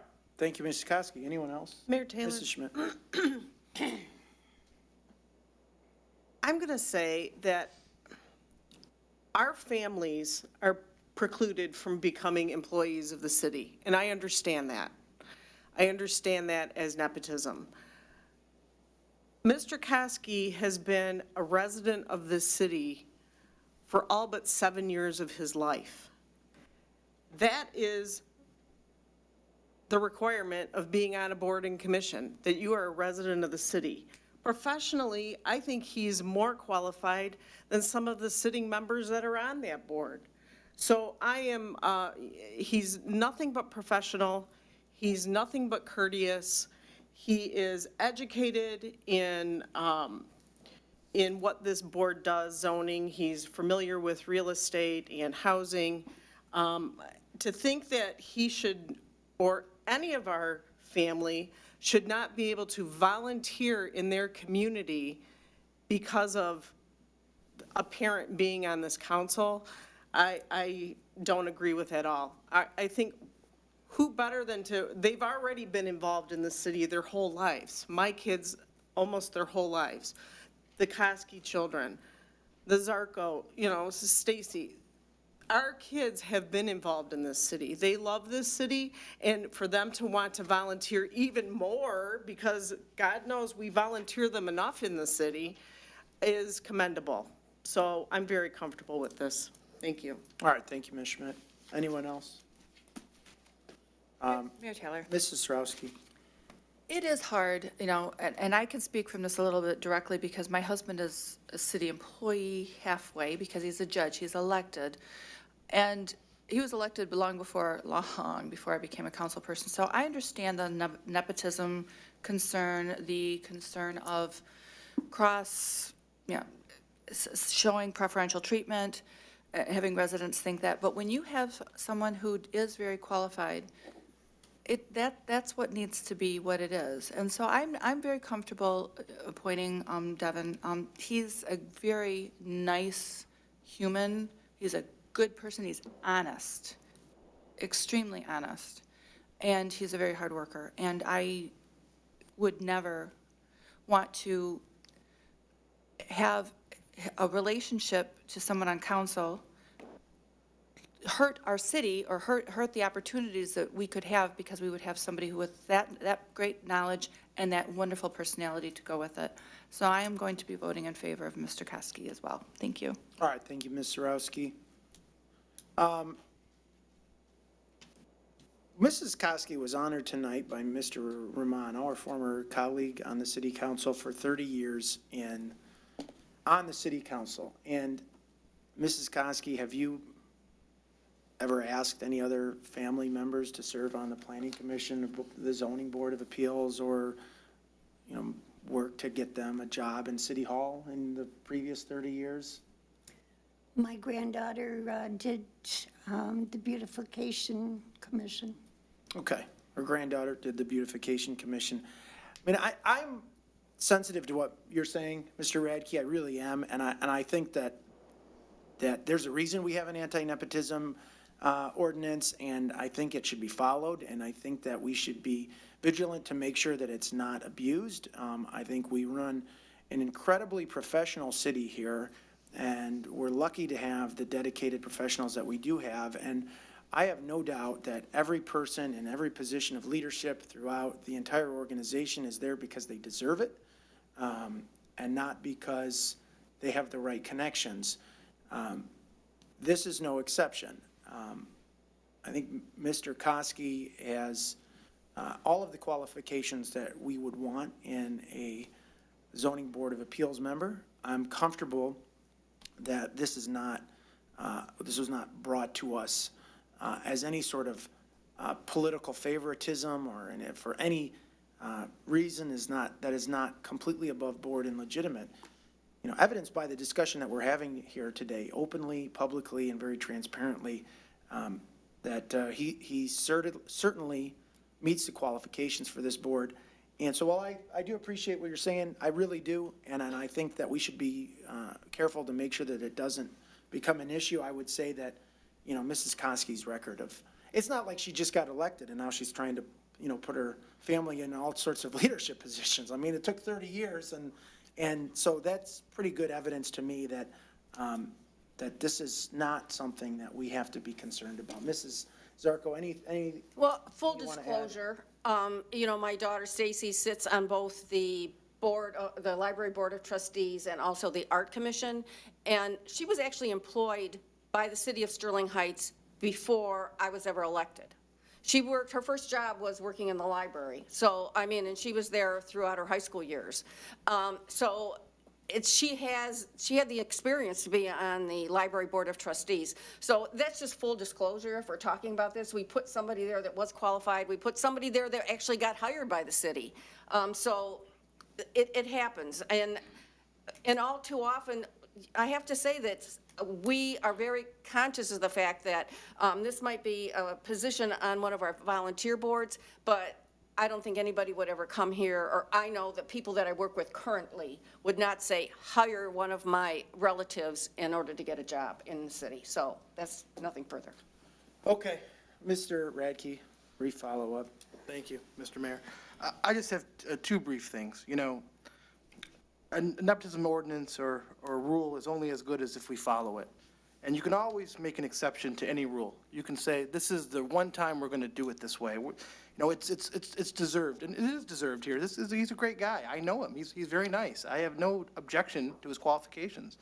I just think you start a slippery slope where we say, well, because of this, we're going to do that. Because it's okay now, maybe it's okay in the future. You know, my father has a real estate license. We could appoint him to a board tomorrow. He wouldn't do that, though, because he knows it's not his place. And I just have a real problem with this. I also, through the chair to Mr. Koszubski, we were having a conversation earlier today about the Zoning Board of Appeals and the Planning Commission, and you told me that it would be improper for a city council member to discuss a case with a Planning Commission member with the object of influencing their vote. Is that correct, Mr. Koszubski? Mr. Koszubski. City council members shouldn't get into the purview of a decision being made by a planning commission or ZBA member for the intent to sway their vote. No. Okay. So, that's part of the problem, because we are, you know, one of the review boards for the ZBA. So I find it hard, you know, it's like they have to put up a Chinese wall on this issue. So to me, I just would rather us not start down this path. That's all I have, Mr. Mayor. Okay, thank you, Mr. Radke. It's been noted, and I think, you know, for the reasons stated by myself, my other colleagues on the city council, I feel that it's not inappropriate in the least, and it's something that can be worked on, and we're not going to take any comments right now because it's part of our council rules. We're in deliberations right now. We don't go back to the audience. We have an opportunity at a later time. Mr. Mayor, Mrs. Costa? may I address Mr. Radke? Absolutely. I just want the audience at home and Mr. Radke to know, in 30 years, I cannot once recall influencing anybody that served on the Planning Commission, Board of Review, or any decision-making board. Now, my colleagues here at the table, yes, I try to influence you all the time on different things, but it doesn't do any good. So, as far as the other boards, I have never said, I am Councilwoman Koski, and you will do this, and you will vote that way. No, I don't believe it, I don't do it, and I would never do it with my son. He would never let me. Yeah, and if you have children, you know they won't listen to you anyways, so it doesn't matter why even go through the hassle. So you have absolutely no fears of that with me. I can assure you of that. I believe you, and that's why I'm comfortable supporting it. So I think without any further discussion, Ms. Riska, could we please have a roll call vote? Mrs. Schmidt? Yes. Mrs. Sarowski? Yes. Mayor Taylor? Yes. Mr. Yanas? Yes. Mrs. Zarko? Yes. Mrs. Koski? Yes. Mr. Radke? No. All right, motion carries. The motion to appoint, or I'm sorry, to nominate carries by a 6-1 vote.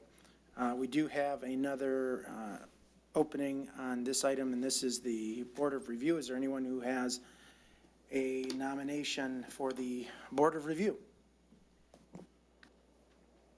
Mr. Mayor. Mr. Radke.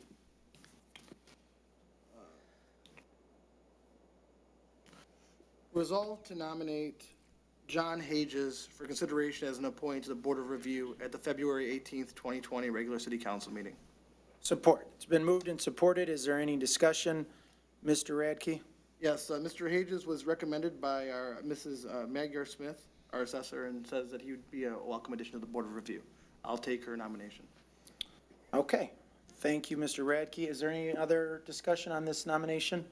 No further discussion. All in favor signify by saying aye. Aye. Opposed? Motion carries. And we will move on to the next item, and this is to consider appointments to the City of Sterling Heights boards and commissions. Is there anyone who'd like to speak on this item? If not, council, there are two boards. The first is the Housing Commission, and this is a request for reappointment to a term ending 12/31/2024, and the city council has the power of appointment. Is there anyone who'd like to make this appointment? Mayor Taylor. Mrs. Schmidt. Resolved to appoint Thomas Zetkowski to the Housing Commission to a term ending to a term ending 12/31/2024, subject to the appointee meeting the qualifications set forth in Charter 4.03 and taking the oath of office within 2 weeks. Support. Been moved and supported. Is there any discussion? No. With no discussion, all in favor signify by saying aye. Aye. Opposed? Motion carries. Next is the Youth Advisory Board. This is the new board that we created, and there are still 7 vacancies. Is there anyone who has any appointments to this board? Mr. Mayor. Mr. Radke. Resolved to appoint Fadi Arabo, Brendan Bailey, and Mustasam Chowdhury to the Youth Advisory Board to a term ending June 30th, 2020. The appointees meeting the qualifications set forth in Charter Section 4.03 and taking the oath of office within 2 weeks. Support. It's been moved and supported. Is there any discussion? I'm just happy to have some more members to our Youth Advisory Committee. Absolutely. It's exciting. Is there any other further discussion? No further discussion. All in favor signify by saying aye. Aye. Opposed? Motion carries. And that concludes, correct, that portion of our agenda. So we will move on to communications from citizens. Or actually, before we do that, we have 4 more vacancies. Should we postpone that to the March 3rd meeting?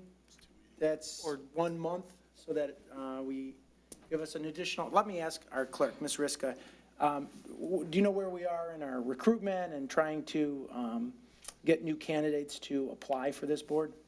Yeah, so our Community Relations Department has reached out to the high schools, the local high schools, to try to recruit more individuals. We haven't received any additional applications. At this time,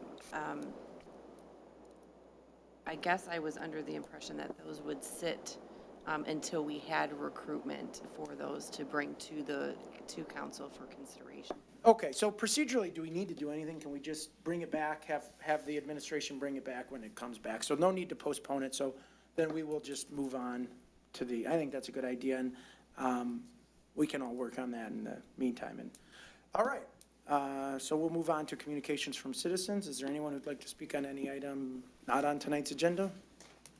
Come on up, ma'am. Mayor Taylor, Mayor Pro Temp, and City Council. I live in Sterling Heights, approximately between 14 and 15 mile off of Van Dyke.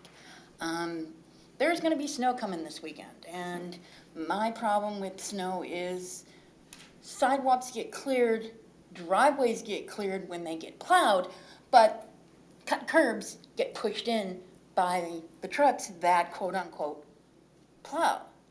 There needs to be a system where somebody has a shovel in their truck and they get out and they clear a cut curb, especially if it's a major street, like Van Dyke for one.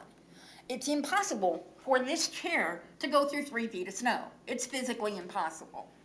So in order to do it, the only way to do it for my husband is he has to turn me around and pull me through it backwards, because the little front wheels won't go through it.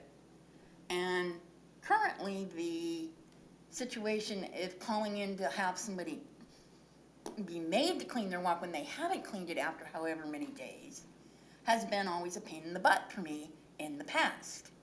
It's taken me 4 years to get Gallo to clear the sidewalk across the street in front of Leo's to be able for me to go up the sidewalk there, to go up to Leo's and go through the parking lot to go to Walmart, because I go to Walmart every single day. That is absolute. And for the 2 weeks since the last snowstorm, I've been to Walmart twice because I can't get through because the sidewalk's blocked, the cut curb's blocked. And I just want to hopefully find a solution that the city can have where if they plow, they clear out a cut curb if it's a major cut curb like Van Dyke. Or like, say, Dodge Park at 15 Mile. You've got 4 cuts that could be cleaned, because all you'd have to do is clear one side to one side and you're done. Also, what was the other thing? I don't remember the other thing at the moment, because personally, when I have sat in meetings, if I have a conflict of interest, I abstain my vote. So that's all I'm going to say on that. Okay, thank you, ma'am. Anyone else under communications from citizens? Mrs. Early?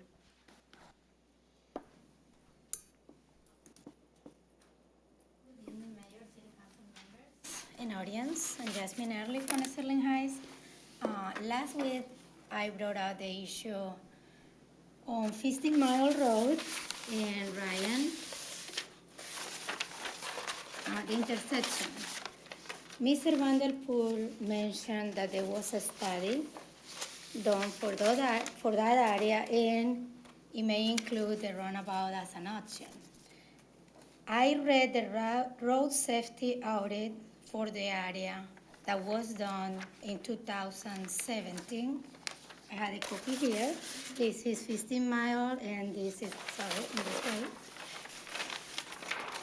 and this is Ryan.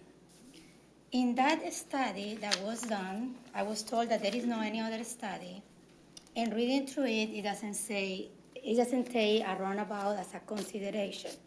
So that is something that should be rolled out from the proposal, from any idea of how to make this area safer.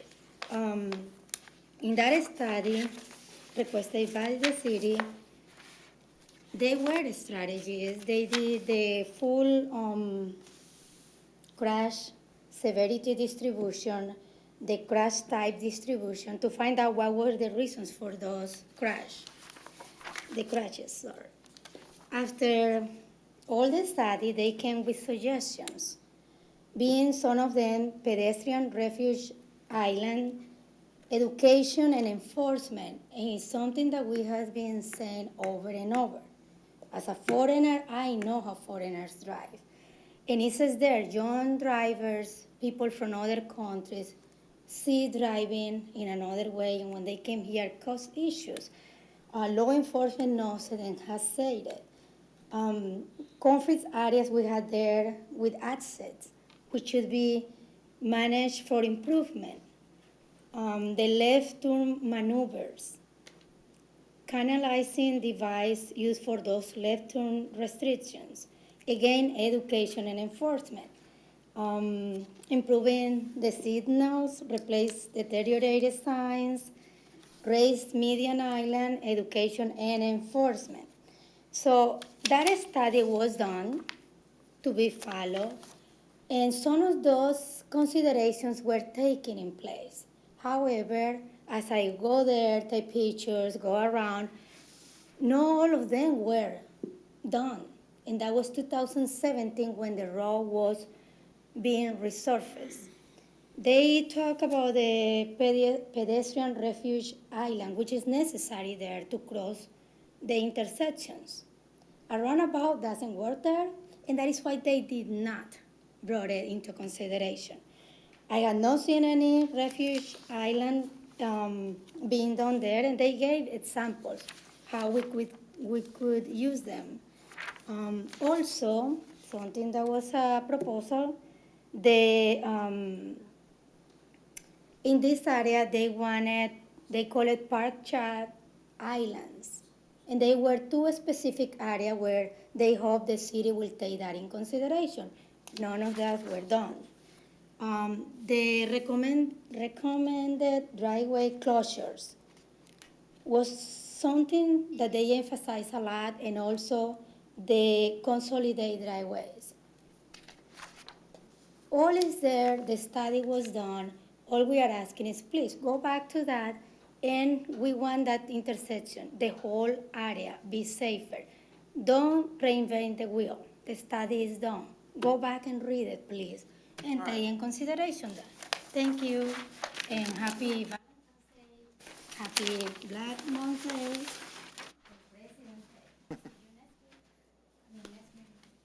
Okay, we'll look forward to that. Anyone else under communications from citizens?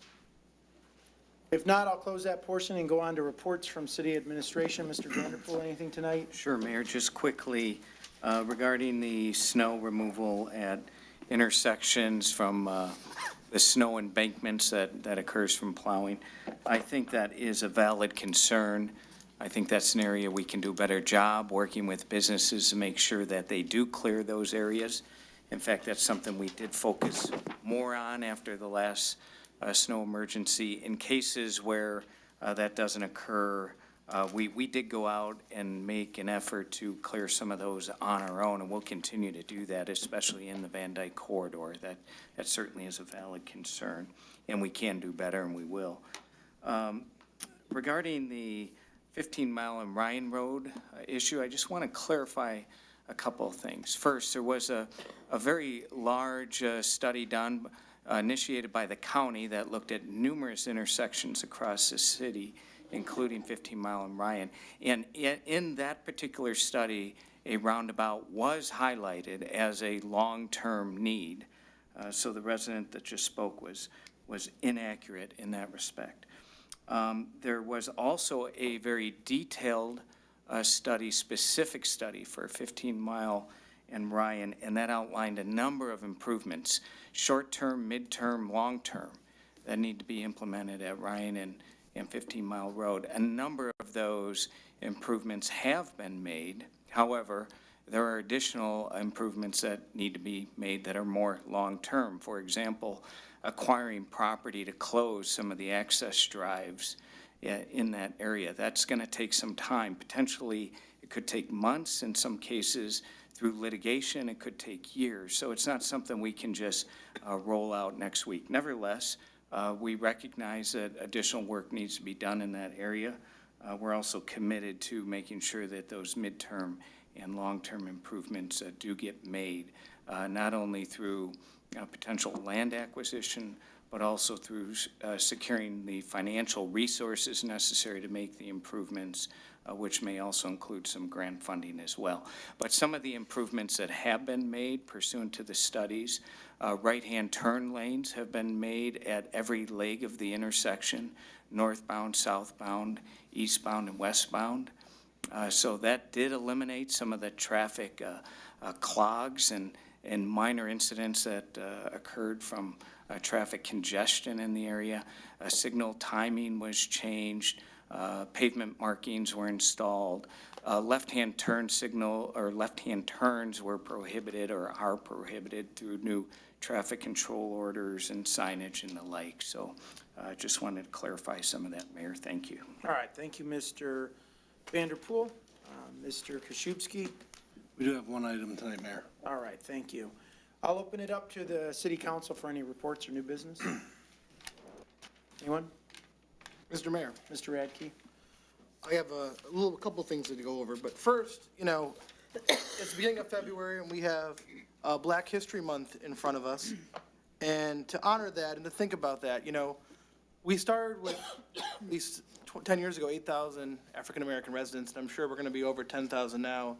And they're going to continue to grow because we have one of the best cities to live in the state, bar none. And I think people realize that and want to live here. So I've been recently thinking a lot about our Ethnic Advisory Committee because I think that name's a little bit old-fashioned and it doesn't make a lot of sense to me. It doesn't really honor what those folks do over there.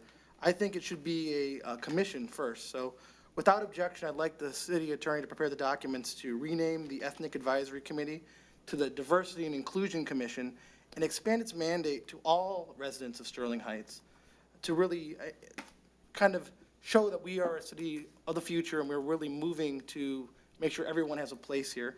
I'd also like to add a reporting function to the committee to have them come and talk to us about the initiatives and things they're working on.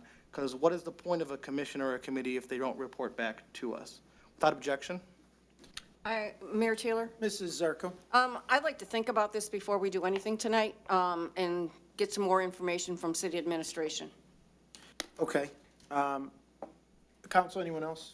Any thoughts Mr. on Mayor? that? Mrs. Koski? I would like to better understand exactly what he's looking for, his purpose there. How about this? I've had this discussion with Mr. Radke, and I've had this discussion with Mr. Vanderpool, and my sense is, and not to step on Mr. Radke's toes, because I think we're on the same, he and I are on the same page here, is that, the ethnic community, or what is it called? The Ethnic Advisory Committee is, they're doing tremendous work, and the term ethnic kind of, to me, means like you're from a different country or your ethnicity is different than diversity. And I think that what that group really does is focus on diversity. We have the Diversity Distinction Awards. We have the cultural exchange. We have the naturalization ceremony. We have the Memorial Day parade. There's so many things that committee doesn't just necessarily focus on ethnicity. And I think we should to be forward thinking in this regard, I think what we want to do is use that board or committee, whatever it is, to really make it more about inclusion, our efforts to be inclusive. That's one of our core guiding principles, is to be an inclusive city. And inclusion doesn't just mean people of different ethnicities, people of different cultures, people of different backgrounds, people of different skin colors, people of different, sexual orientations, whatever the case may be. I think to be more inclusive is the goal, and the name of the committee should reflect that. So what I would say, what I would tweak on your request, if I could, is to just have maybe we could get unanimous consent to have the city administration and city attorney look into what the best practice in this is. And I don't think we need to decide a name right now, but that's something that we can tweak when it comes back to us. Maybe, how much time do you think you need? I would say 30 days. Okay, 30 days, they come back with a report on what the best practice is for making sure that this board, with the two main goals, I would say, being changing the name and tweaking making sure that the mission fits what our core guiding principles are. Is that fair, Mr. Radke? Yes. Okay. Any objection to that? Mr. Mayor? May I have the floor back? Mrs. Koski, real quick, and then I'll give it back to you. When that board was first established, the idea was because we had a new nationality moving into the community was to help get over the language barrier. The purpose was to be able to communicate with them, let them know about Sterling Heights, what Sterling Heights has to offer, what our rules and regulations were. So it had a special purpose. Now, what has happened over the years is it is totally changed. Maybe what you want to do is establish a brand-new board. Could be. I mean, that could be it. If the administration brings that on, I mean, they don't have to even suggest it. You can call it whatever you want, name it whatever you want, set up its purpose to be exactly what you're trying to achieve, and leave the other board alone and let it go back to what its original purpose was. Well, I think that's good. Suggestion. That's good feedback. Mr. Radke? Don't have the floor, right? Go ahead. Not to have you jump all over my motion, but, yeah, no, I think that I agree mostly with what you said. You know, the Ethnic Advisory Committee is a throwback to a time that does not exist anymore, because the folks that they were trying to really assimilate into the city have now fully assimilated and are now, they're serving on all our boards. They are the vendors at Sterling Fest. They are the regular folks of our community. And I think that name is almost, it's not derogatory, but it could be better. The Ethnic Advisory Committee. It seems like to be like there are people who are here, and then there's the ethnics. You know, my grandfather immigrated from Italy, and I guess he would be called ethnic because he came from someplace else to Sterling Heights. And I think we need to focus not on what divides us, which is our ethnicities or our cultures, but more on what brings us together. That's why I wanted to be the Diversity and Inclusion Commission, because I think that there's a lot of things that people love about Sterling Heights, and they should also work to make sure everyone is included in our community, not only various ethnicities, but various religions, various sexual orientations, because we can do more to make our city an inclusive place. I mean, we had a survey go out from a gay rights organization that said that we were the lowest scoring city in the state, which this commission is not going to fix, but just one more example where we're not being inclusive, we're not bringing more people in and making them feel welcome. So anything we can do with this committee to expand its mandate beyond just cuisine and language, but to show that they have a place here and that we're going to listen to them and make sure that they're welcome here in Sterling Heights, that was my purpose. Okay, I think that's also very good feedback. I think that the name is right on the mark, that, as you suggested, and so hopefully in, 30 days, we'll be able to have a better discussion based on whatever is presented. Fair enough? Yes. So he's withdrawing his original motion, and we're just going with the consensus of council I'm not sure that was a I just- motion per without se, but I mean, objection, like, yeah. yeah, So it's no big deal. I'll withdraw it, don't matter. Your thing works. so I think, do you need further direction? Okay. Okay. Secondly, go back to my report. I would like to have added to the agenda at the next meeting, without objection, a resolution honoring Black History Month and spotlighting the efforts in our city to be a more inclusive place. Any objection to that? Hearing none, I think it's a good idea, and Next, that will be brought forward at the next council meeting. appreciate that, Mike, or Mr. Mayor. Next, through the chair to Mr. Vanderpool, I recently spoke with you about safety improvements in front of Sterling Heights High School. I found that there was a light out or something. Could you inform the community what we're doing to make sure that the kids can cross safely in front of Sterling Heights High School on 15 Mile Road? Mr. Vanderpool. Thank you, Mayor. Councilmember Radke, as you and I discussed, you had a constituent that called you that expressed concern that the drive approach there was dark, and the individual had almost hit a pedestrian. Although we didn't have a traffic report filed, we did take a look at the intersection, and discovered there was an existing light that was out there, a DT light on a, I guess you would refer to it as a Cobra light, if you will. So that is in the process of being replaced. We're trying to escalate that with DT to get it replaced as quickly as possible. In addition, we're going to take a look at the intersection there to see if there's some upgrades like we did at Davis Junior High, where you have a more highly demarcated crossing with a sort of a strobe effect when someone pushes the pedestrian button. I spoke with the superintendent of Warren Consolidated Schools, and he communicated with the high school principal there, and there's also a more meaningful public education campaign that's going to be put forth with parents and others using that drive to be more alert coming and going. So I think we're doing all that we need to be doing to take a good look at that intersection. Thank you, Mr. Vanderpool. And finally, the one thing I would like to take up is I've been giving this a lot of thought, and I think that one thing our city does have is too many commissions, too many committees, and too many extraneous groups that don't really serve the original purpose that they were set out to do, and oftentimes just they should be changed. So without objection, I'd like the city administration to examine and come back in a report within 30 days, a combination of the Beautification and Arts Commission. Because we have a Beautification Commission and Arts Commission, and they seem to have somewhat overlapping responsibilities. I wonder if they wouldn't be more highly effective as a unified group. Okay. Without any objection, Mayor Taylor? Mrs. Zarko.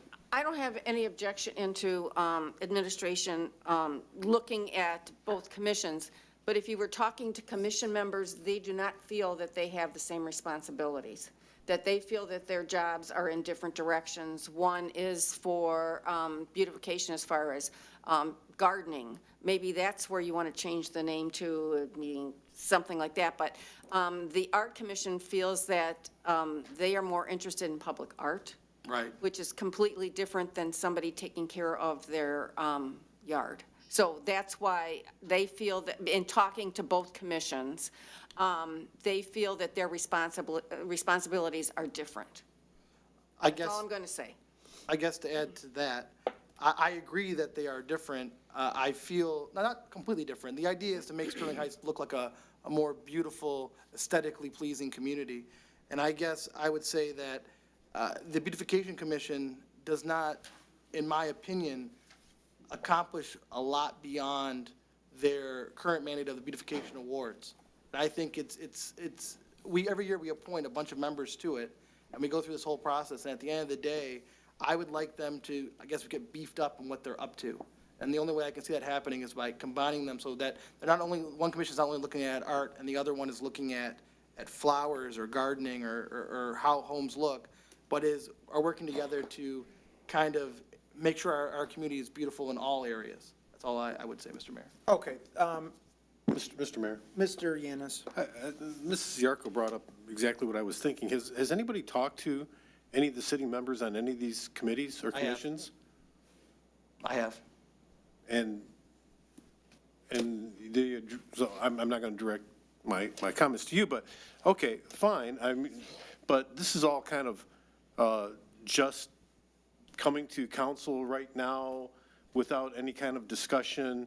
And the members of these boards and commissions, all of them agree that, they need to be changed, or they need to be eliminated, they need to be combined. I mean, you're asking us to do something. Are they not meeting the purpose? Do they feel that they're not meeting the purpose? Is it just one or two people that sit up here feel that they don't meet the purpose? I don't have any objection to progressing, right? What was fine 10 or 15 years ago might not be relevant today, and I don't say that we shouldn't do that, but, we're here talking about we should combine this, we should do that, and I'm sitting here thinking about the people I know on the ethnic committee, wondering, do they agree with this? And so is it going to be Mr. Koszubski's mission to talk to each and every single member to find out how they feel, what they can do better, what could be changed in their committee, as opposed to me sitting up here saying, well, I feel that, fill in the blank. So that's all I'm going to say, just slow this thing down a little bit, and let's make sure that we're talking not just how I feel about it, but how everybody feels about it, especially the people that have skin in the game, the people that have been doing the work. And if they feel very strongly that things need to be changed, then they need to let us know that and how things need to be changed too. I have my opinion, you have your opinion, we all each have our opinions, but, we should have enough respect for the people who sit on these committees and commissions to listen to them first and make sure that we're moving in the right direction. That's all I have to say. Mr. Mayor? Mrs. Koski? I totally agree with Mr. Yanis. Okay. Mr. Mayor, Mr. Radke? the one thing I would say is as city council, we are the leadership of the city. We don't lead from behind, we lead from the front. So if we think something's going wrong and someone in the city disagrees with us, it's upon us as leadership to take on the hard fights. Not that the Beautification Commission is a hard fight, but at the same time, the idea that we aren't going to make a decision because someone would object in the city is kind of silly to me. We are the leaders of the city. And in my role as a leader of the city, I'm asking for a report to be written to us. If you want to go out and ask every single person in the committee, which I have done a lot of work on, feel free. But at the same time, that's our job. Okay, no, I'm going to say one more Mayor thing. Taylor? Hold on. Everybody hold on. Okay. I don't want to be bickering back and forth up here. This is not something that we need to really get our emotions really high over.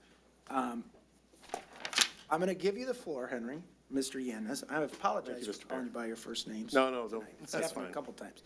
I'm going to give you the floor, but let me just, why don't I say this?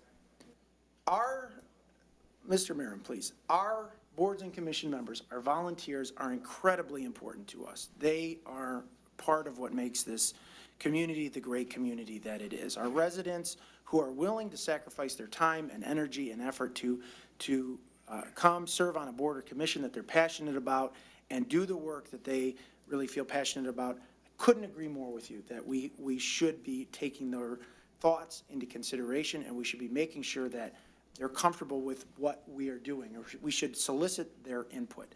I also think that we do have an opportunity to take a look. It's been a long time, I think, since we've done a comprehensive look at our boards and commissions, or even just a couple of them, to see if there's some tweaks that we could make. So, taking a deep breath, I'd like to give you the floor back, Mr. Yanez, and I think through this process, we can incorporate all of those things, right? We can provide some leadership as a city council. We can solicit input from the most important stakeholders. And just because we're saying to the administration, hey, can you look at the Arts and Beautification Commission and see if maybe there's some tweaks that could be made there, doesn't mean we're going to make any tweaks. I mean, personally, I don't think we need to. But I'd like to hear what the administration comes back and says. So I'm not opposed to doing a study of that. I'd like it to be maybe 60 days instead of 30 days because we're already kind of putting some pressure on them for a couple other things. So I'd like to see that first commission come back in 30 days. So, Mr. Yanis, the floor is yours. Mr. Mayor, I just want to say thank you for turning the boiling water down to a simmer, a fine simmer. It wasn't, as Ms. Zarko knows, it wasn't always that way. When I was in your seat, I was cranking up. You sit over there. I was watching, yeah. But I would just say, my experience in life, and specifically working for the fire department and having to have been a leader in some highly stressful situations and taking leadership classes, and I'm not, listen, I'm not going to preach at anybody here. I'm just going to say, I think a lot of people sitting up here know, a lot of who's ever watching at home that's been in those positions, the best quality of a leader is being able to listen, period. And we need to listen to the people that are doing those jobs. That's all I have to say. Ms. Zarko? Well, first of all, I'm going to agree with Mr. Yanis. But there is a difference. I think leadership brings compromise. And I think that's what has to happen here, is that we're going to look at this and we're going to compromise. I don't think we should be, for lack of a better word, dictating what they should be doing.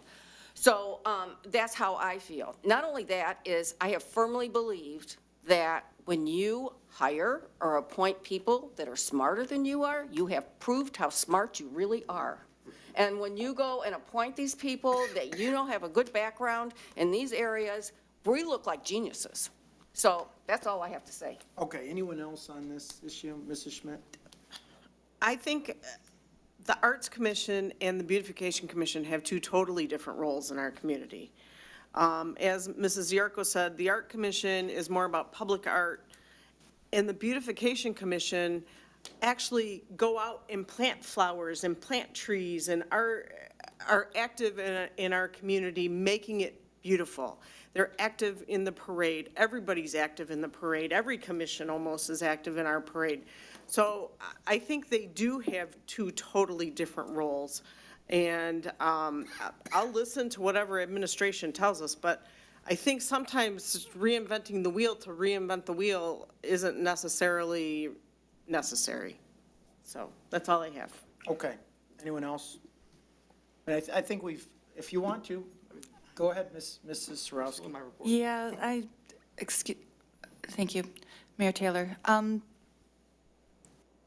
I do agree that we can look at what the commissions do, what the best practices are in other communities, what the intent was of the commissions and committees, so that we have a clear picture of what we would, the vision that we would like to go forward with. But it is important to note that leadership, and I have been a leader as a director of nursing for 30 years, almost 25. I know it's almost, we won't talk about how old that makes me. But as Ms. Diarco said, true leadership, and Mr. Yanez, leadership is about bringing forth the best of the people that we lead. It is not about telling them how to do it. It is about listening. It is about observing, and it is about weighing the good and the bad and coming out with a good solution. So while I am agreeable to listen, I do not really truly believe that there is that we should eliminate. We maybe can tweak, and that's about where my open-mindedness is going. But I don't think that any commission or committee should be eliminated. It's an opportunity for residents to serve, and it's an opportunity for them to use their skills for us. So I would be willing to listen, but with a skepticism in mind. Thank you, Mayor Taylor. Okay, thank you. We had recently, I think, within the last, time, it's hard to remember sometimes these things, but the Historic Commission, which is doing tremendous work, they kind of came to us and were like, hey, why don't you give us some money to do some things? Why don't you expand our mission a little bit, and we could do some really good work and do it a little bit differently, but that was really welcome feedback that I think kind of came unsolicited. And so what I hope comes out of this, if nothing else, is an opportunity to, like Mr. Yanez said, engage those commissions to make sure that they feel that they're valued and that we want them to be a part of the community, and see, is there something more that you want to be doing that we as a city council could support? And I believe that's really what Mr. Radke is hoping to accomplish. And I hate to speak for you again, but maybe it's not. But I think that that's a very valuable exercise. And so without objection to 60 days, let the administration handle it the way that they feel best, but come back with a report, maybe say, these are some areas that could be improved. These are some areas that we think are working really well. I don't see anything wrong with that, but making sure, in the theme of including everyone and making sure that they feel valued as part of our community is of utmost importance. The one thing I would like to add to that report would be, basically what they do on a yearly basis as a committee or a commission as it exists now. What are their main activities? What else do they do? How often do they meet? I think that would be helpful. And then, in addition to that, I think that, how often they meet and what their purpose as they view it. And also, if we upgrade these committees or commissions, I'd like to have them come to council and give a report. The Youth Advisory Council that we created now comes once a year and gives us a report on what they're up to. And I think we have a lot of committees that do great activities, but our face-to-face time in front of the residents here at City Council is lacking. I'd like them to come and tell us what they're working on so that we can assist them as necessary. Like Mr. Mayor said, Historical Commission kind of came to us with a plan, unsolicited, but we should kind of make a feedback channel so people from the committees and commissions can come to us with their plans so that we can better fund them and also lend our expertise and assistance. And one final point, since I'm still in my report, Mr. Mayor. Go ahead. We had a resident approach the city late last year, and he wanted to work with the youth council on a Martin Luther King celebration. And we had a meeting with community relations and Mr. Vanderpool, and it was an excellent meeting. I think it was really effective. And this is the type of thing that kind of spurred my mindset toward the Diversity and Inclusion Commission. He had told me that his idea really did not fit within any of the committees or things that we were currently doing. He was kind of like a man with a plan, but without any place to present it. And I think that hopefully in the future, we will have our own MLK celebration here in Sterling Heights of some sort, maybe a day of service or something else that we can do, a community service project to show our support. And I know that we're working on that, but that's kind of the idea behind this. So we can match people who want to help with activities and make sure they all have a place, because as he said to me when we were in this meeting, the Ethnic Advisory Committee was not really where he felt like he could make this kind of idea go forward. So I want to make sure we have a place where these ideas can kind of be planted and then bloom. That's all I have, Mr. Mayor, for All my right. report. Thank you, Mr. Radke. Anyone else, council? Going once, going twice. All right. Well, that was quite enough probably for one night anyway. So thank you all for participating. We have been advised by our city attorney that we shall convene in closed session to review a confidential legal opinion. We will not be returning. So I would entertain a motion to adjourn into closed session. So moved. Support. Been moved and supported. Ms. Riska, roll call vote, please. Mrs. Sarowski? Yes. Mayor Taylor? Yes. Mr. Yanas? Yes. Mrs. Zarko? Yes. Kosky? Yes. Mr. Radke? Yes. Mrs. Schmidt? Yes. Okay, vote. Motion carries 7-0. We will adjourn into closed session. We will not be returning. Thank you for participating in that meeting tonight.